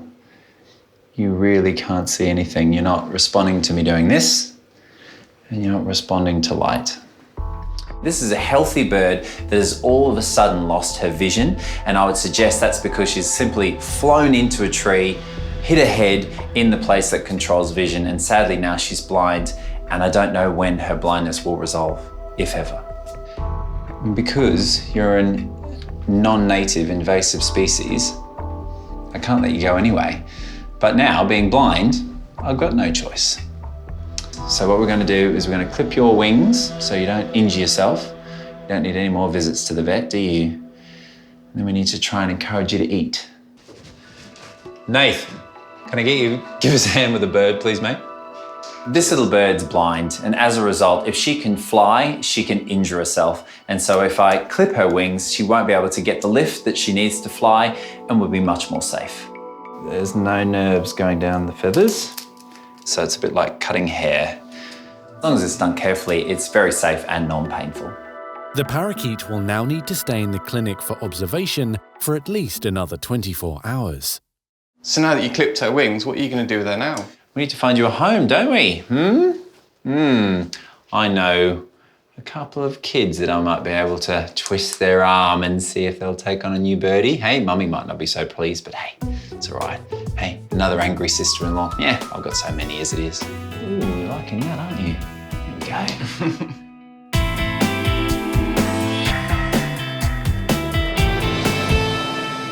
I'm so happy with this guy. He is doing so much better, isn't he?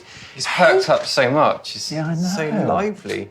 2 days later, and Bam Bam is definitely on the road to recovery. Hey, well, let's see. You're going to eat some food because that is the key to starting to control your diabetes, isn't it? When his babysitters Natasha and Josiah brought him in, the Maltese Terrier had lost a life-threatening amount of weight. There you go. You're just a skin and bone. Scott discovered Bam Bam was suffering from a severe case of diabetes. You are not well at all. With his owner overseas, the terrier was admitted to the practice for 24-hour care. Yeah, you're getting better. Better and better. Good boy. Bam Bam is so thin, painfully thin, and we need to get some weight on this guy. The only way to do that, of course, is when he starts eating, and of course then starting the insulin injections, which will help him store that energy as fat. Okay, good boy. Good boy, that's it. Wow. God, the difference in the last few days is just massive, isn't it? He's suddenly come back to life. I know, he really has. What a good boy. There you go. Hey, so we can start giving you some insulin now, can't we? You lost so much weight, didn't you? You're already starting to put some weight on, which is great, but still a long way to go. Those insulin injections will help you do that, though, won't they? Yes, they will. But we're going to need to give them every 12 hours. So that means that he can't be left. So I know where I can take him where not only he can get lots of love and affection, but also 12-hourly insulin injections. Oh, that's nice, isn't it? Yeah. Because Bam Bam has improved, now I can start giving him more regular insulin injections. And when the injections are given, sometimes they can go to hyperglycemia or low blood sugar. They can go into coma and even die. So he needs to be monitored very, very closely. And I think that's best done at my place. Okay, mate. Let's get you comfortable. Good boy.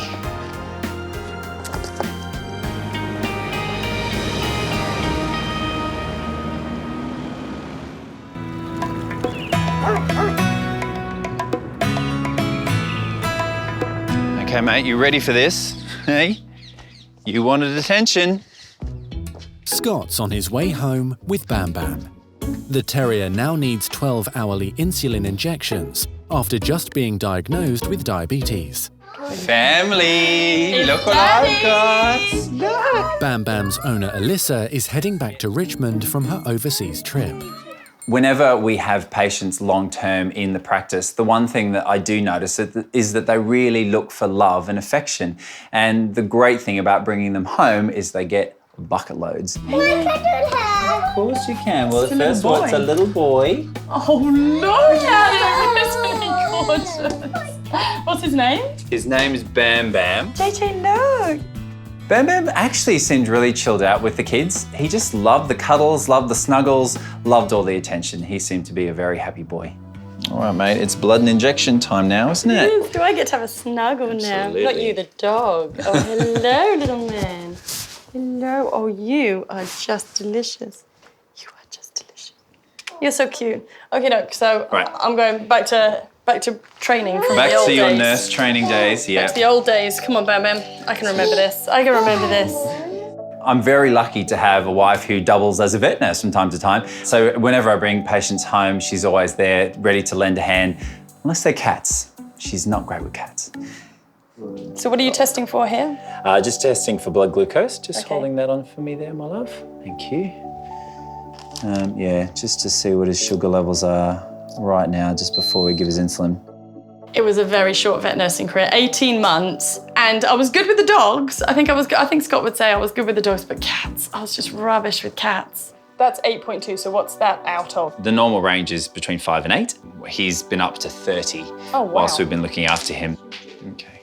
All right then, champ, you're Snuggle gonna be bump. brave. Oh, well done. Good boy. Brave. Brave boy. Brave puppy. He's very thin still though, hey? He is. He's got a long road ahead of him, this guy.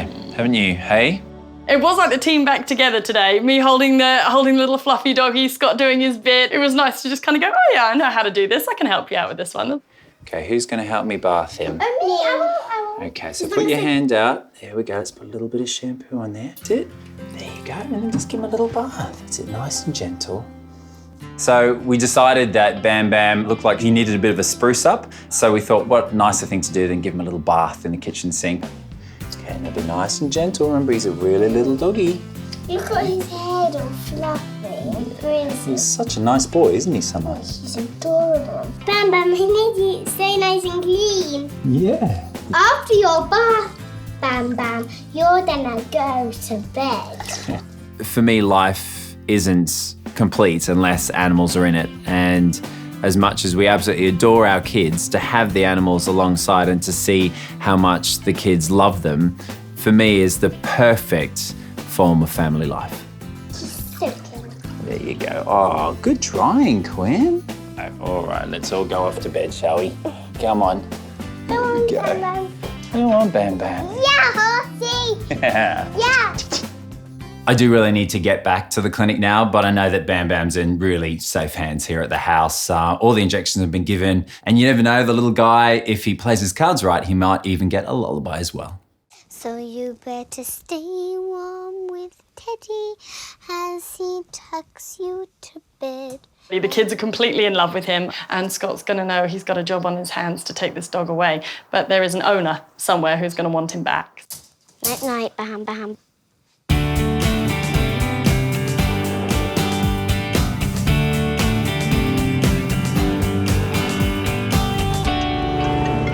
But just as Scott is heading back to work, there's an urgent call from Maz, the practice manager.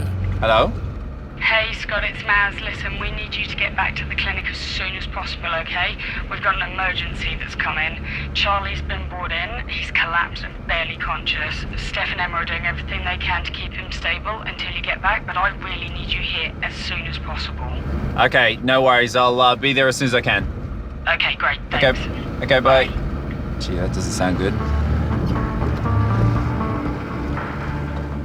Head vet nurse Emma and locum vet Steph are at the clinic trying to stabilise a critical patient, 6-year-old Wheaton Terrier Charlie. So this morning we get a call about Charlie to say that he's off his back legs. So I was expecting to just find Charlie a little bit stiff and not able to get up. What I found was a completely different story. Charlie's a fantastic dog. He's been coming to my practice for a number of years now, and we're all really fond of him. But he's been really unwell of late, and if he's gone into the practice for an emergency, you know it's going to be bad. When Charlie arrived into the practice, when we finally got him back, he was barely breathing. He was semi-conscious, but he was also in a lot of pain. So Steph and I started Charlie's immediate care along with the other nurses. But as Charlie is one of Scott's long-standing patients, we know that we just need to get him back in the building as soon as possible.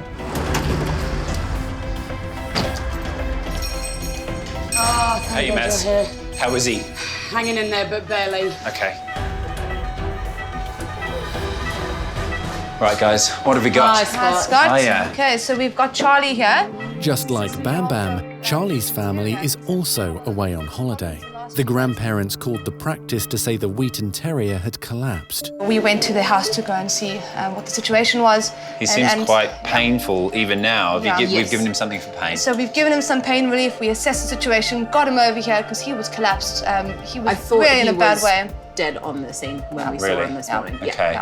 Charlie has a condition called immune-mediated thrombocytopenia. It's basically where his own body is attacking platelets, and those are the cells important for clotting blood. Right now, his platelet count is at an all-time low. He's bleeding everywhere, and he's in real trouble.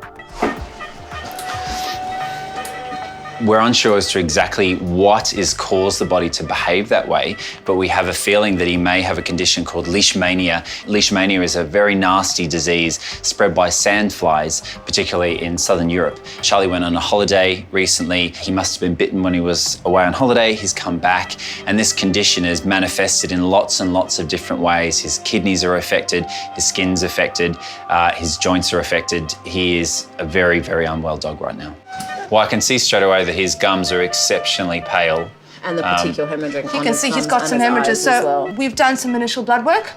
The blood work shows that he is severely anemic, and he is actually going to need a blood transfusion. Okay. His platelet count is, there aren't any. As you know, lowest it should be is about 35%. His is at 15. Right, so it's no surprise he's bleeding from everywhere, He's bleeding from everywhere, and time is of the essence. That's right. Okay. So I think what the big thing is now is about the blood transfusion. So in this instance, of course, we would normally do blood typing to be able to determine if there'd be any reaction.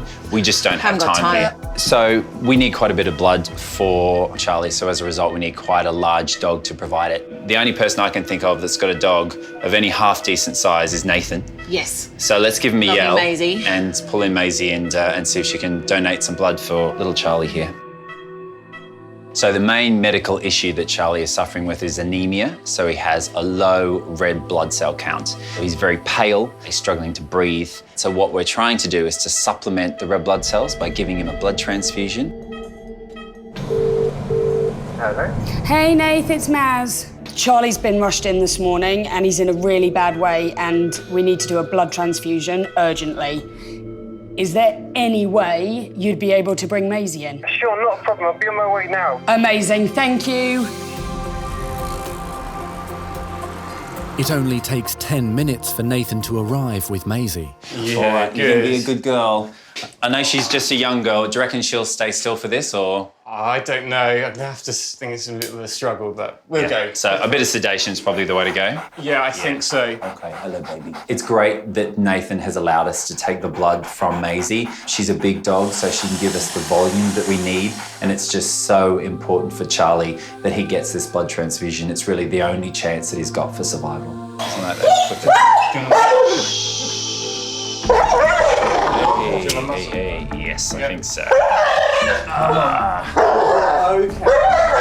Okay, come on, calm down. So calm down, Maisie, come on. Poor Maisie, she's still really young. She doesn't know what's going on. You gonna let me do it? Oh, Maisie. It's so hard to see your dog so stressed, but you know it's for a good cause, and if it can help save Charlie, then it needs to be done.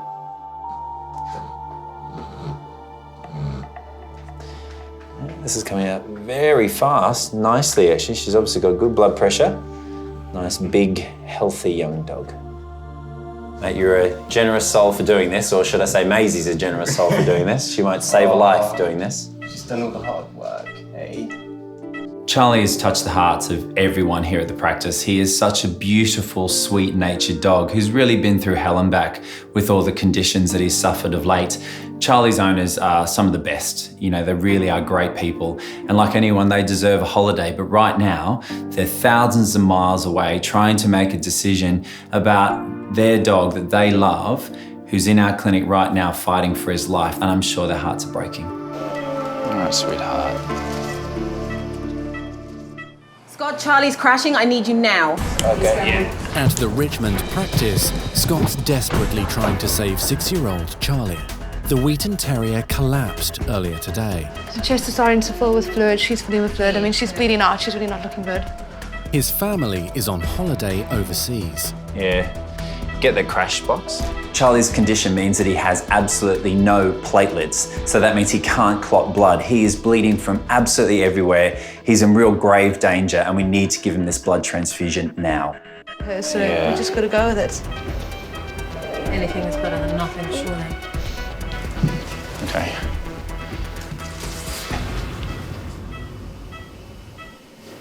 It's in. Okay. It only takes a few minutes for the transfusion to take effect. There's definite improvement in that colour, there's no doubt about that.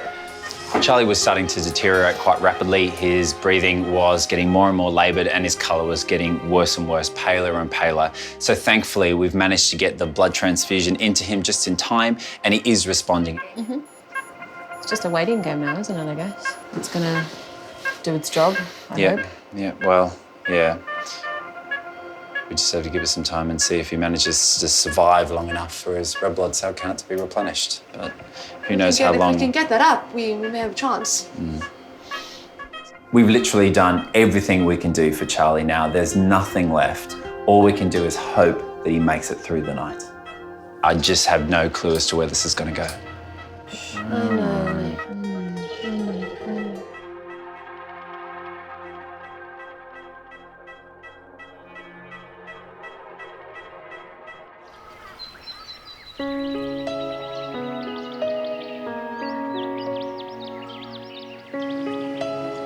The next morning, Emma is on her way to work early.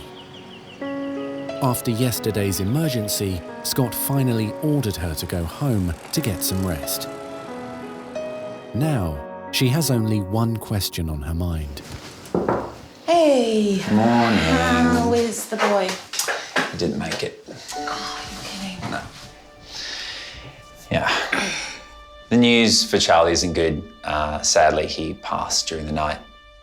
He battled hard and you know, everyone just worked so hard with him, but he was just so unwell, desperately unwell. Oh, Charlie. And yeah, he slipped away in the night. So,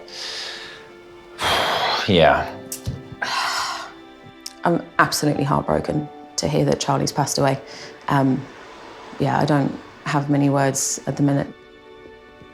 It really, really sucks. Yeah. And you do so much and you try so hard. He's left a hole behind. And it's, yeah, it's gonna take us a while to get over his passing, because he was a special boy and we're all gonna miss him. Done our absolute best. Yeah. I know. Sucks. It's very hard to break the news to Emma that Charlie had passed. She'd put in such an amazing Herculean effort to keep him going until I got into the practice and was there by his side constantly. She's devastated that he's passed on. Well done. Well done. He was a brave boy until the end, as he was with everything that life threw at him, but he tried his best and he fought hard. And I just hope now he's in a better place. Hello. Hey guys, how you doing? Yeah. Oh, thank you. Thank you. Bit of a rough day. Yeah. Just sucks, you know? It can't just be your veterinary knowledge. that makes you do this job. It can't be. You've got to have a level of compassion. You've got to feel it right in here. And poor Charlie. He's had a lot going on and a lot going wrong, sadly, but he flipping fought. You know, he went as long as he could. He really did. He did everything he could. He just got a bit tired. Yeah. They're your friends. They've become your friends. You get to know the cats, you get to know the dogs, you get to know the rabbits, you know. You get to know them all. And then when it doesn't end how you want it to end, it crushes him, of course it does. He's only human at the end of the day, you know what I mean? He's a pretty decent human, but he is only human, you know, and he's got a heart as big as anything. Cup of tea to Charlie. Yeah. To Charlie. Thanks, Mass.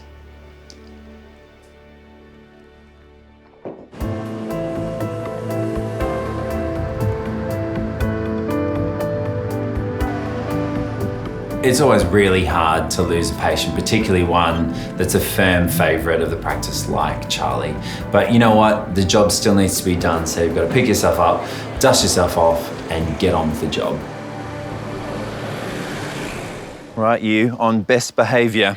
I still need to find a home for a blind parrot, and I certainly know the first place that I'm going to try. Here we go. Hi guys. Hey. Look who I've got. You got the birdie. Hello, darling. Girl. Trying to eat Scotty. Now remember, she's a bit wild, so that's why she's having a bit of a nibble of Scotty's fingers. So the interesting thing, guys, is that your bird's actually blind. So she can see. She can't see, I'm afraid, no. She can definitely hear me. You watch.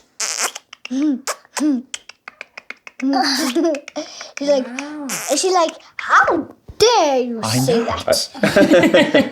I thought maybe I was being a bit cheeky and bird, was I? But you can see that she can hear me, which is great.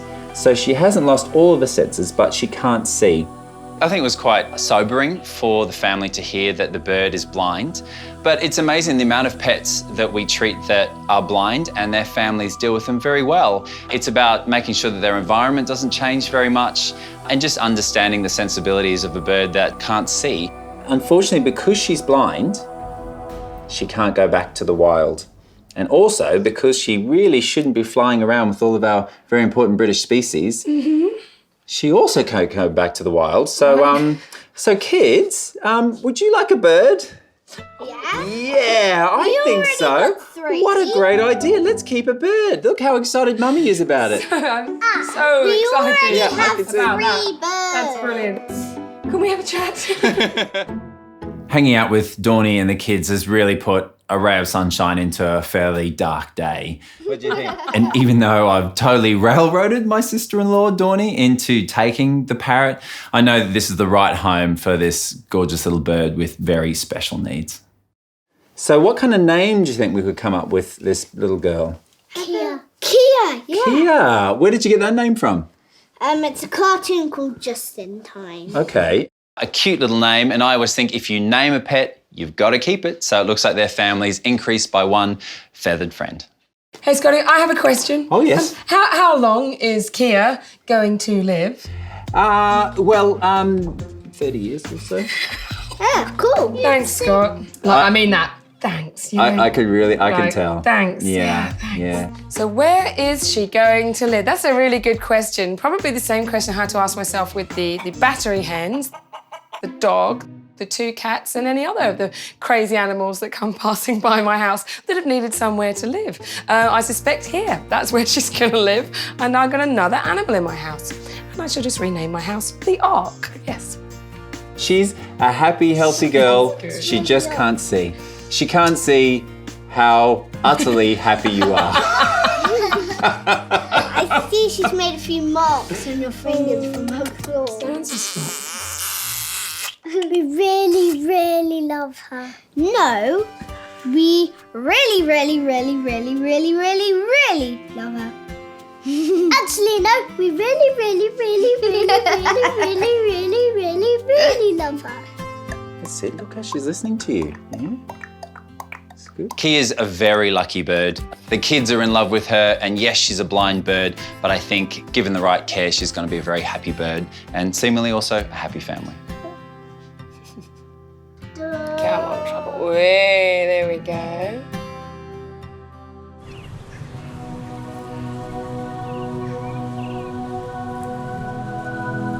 Good girl.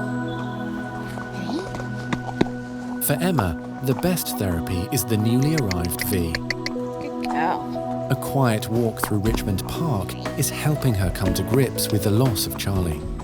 She's my outlet. She doesn't talk back, she's a good listener, so you can get rid of any frustration, and it's therapeutic. The bond that we have is something quite special, so to have her as my support system is magic. Good girl. Hello, mates. Oh, you're looking perky today, aren't you? Hey, you want to go home and see Mummy? Let's hope we can make that happen, shall we? And finally, Bam Bam's diabetes is under control. Bam Bam is doing fantastically well. He's putting on weight every single day. He's eating and drinking really well, and his bloods are looking beautiful. So he's very much in the right position to go home. Now it's owner Alyssa's job to take on all the hard work. What a clever lad. What a clever boy. You ready to go home? I know that Alyssa has been dreadfully concerned about Bam Bam while she's been away. Now she's back, I'm sure she just cannot wait to get her hands on him. Look who's this. Hey, Alyssa, how are you? Oh, how are you? Who's that? Oh, miss you so much. How are you? Hi, Bam Bam. Who's that? Is that Mummy? Oh, he's been dying to see you. Oh, me too. Miss him so much. Bam Bam. Well, look, I've got lots to tell you about, so let's pop into the consult room. We'll go through everything. Thank you. Have you ever had to give injections to a pet before? No, never. This is gonna be first time. How are you feeling about that? Nervous. I hope I did it. I can do it. Bam Bam now requires twice daily insulin shots to combat his diabetes. It's a big ask for Alyssa. So you can suck that up using that syringe for me. Perfect. Pop it through the skin. You'll feel an actual pop. Oh, it's gonna be hard. You can do it. I'm so nervous. Be brave. That's it. Well done. That's it. Good And job. then? So you suck it back a little bit and then inject. Good boy. It's all right. It's all right. There, that's done. I know. That's it. Good job. Well done. Well done. Well done you as well. It's hard to do. It's really hard to do. So nervous. I know. But you'll get better and better at it, and he'll get better and better at taking it. All right? Good boy, Bam Bam. Hey, Mommy's so good. It's really tough as an owner to give an injection to your pet if you've never given one before, because it is inflicting a very small amount of pain. But what Alyssa's got to remember is that Bam Bam's life depends on those injections, and she's just got to make it happen. All the best. Thank you. My pleasure. Bye. Bye, Bam Bam. See you, mates. Bye-bye. See ya. Let's go home with Mommy, Bam Bam.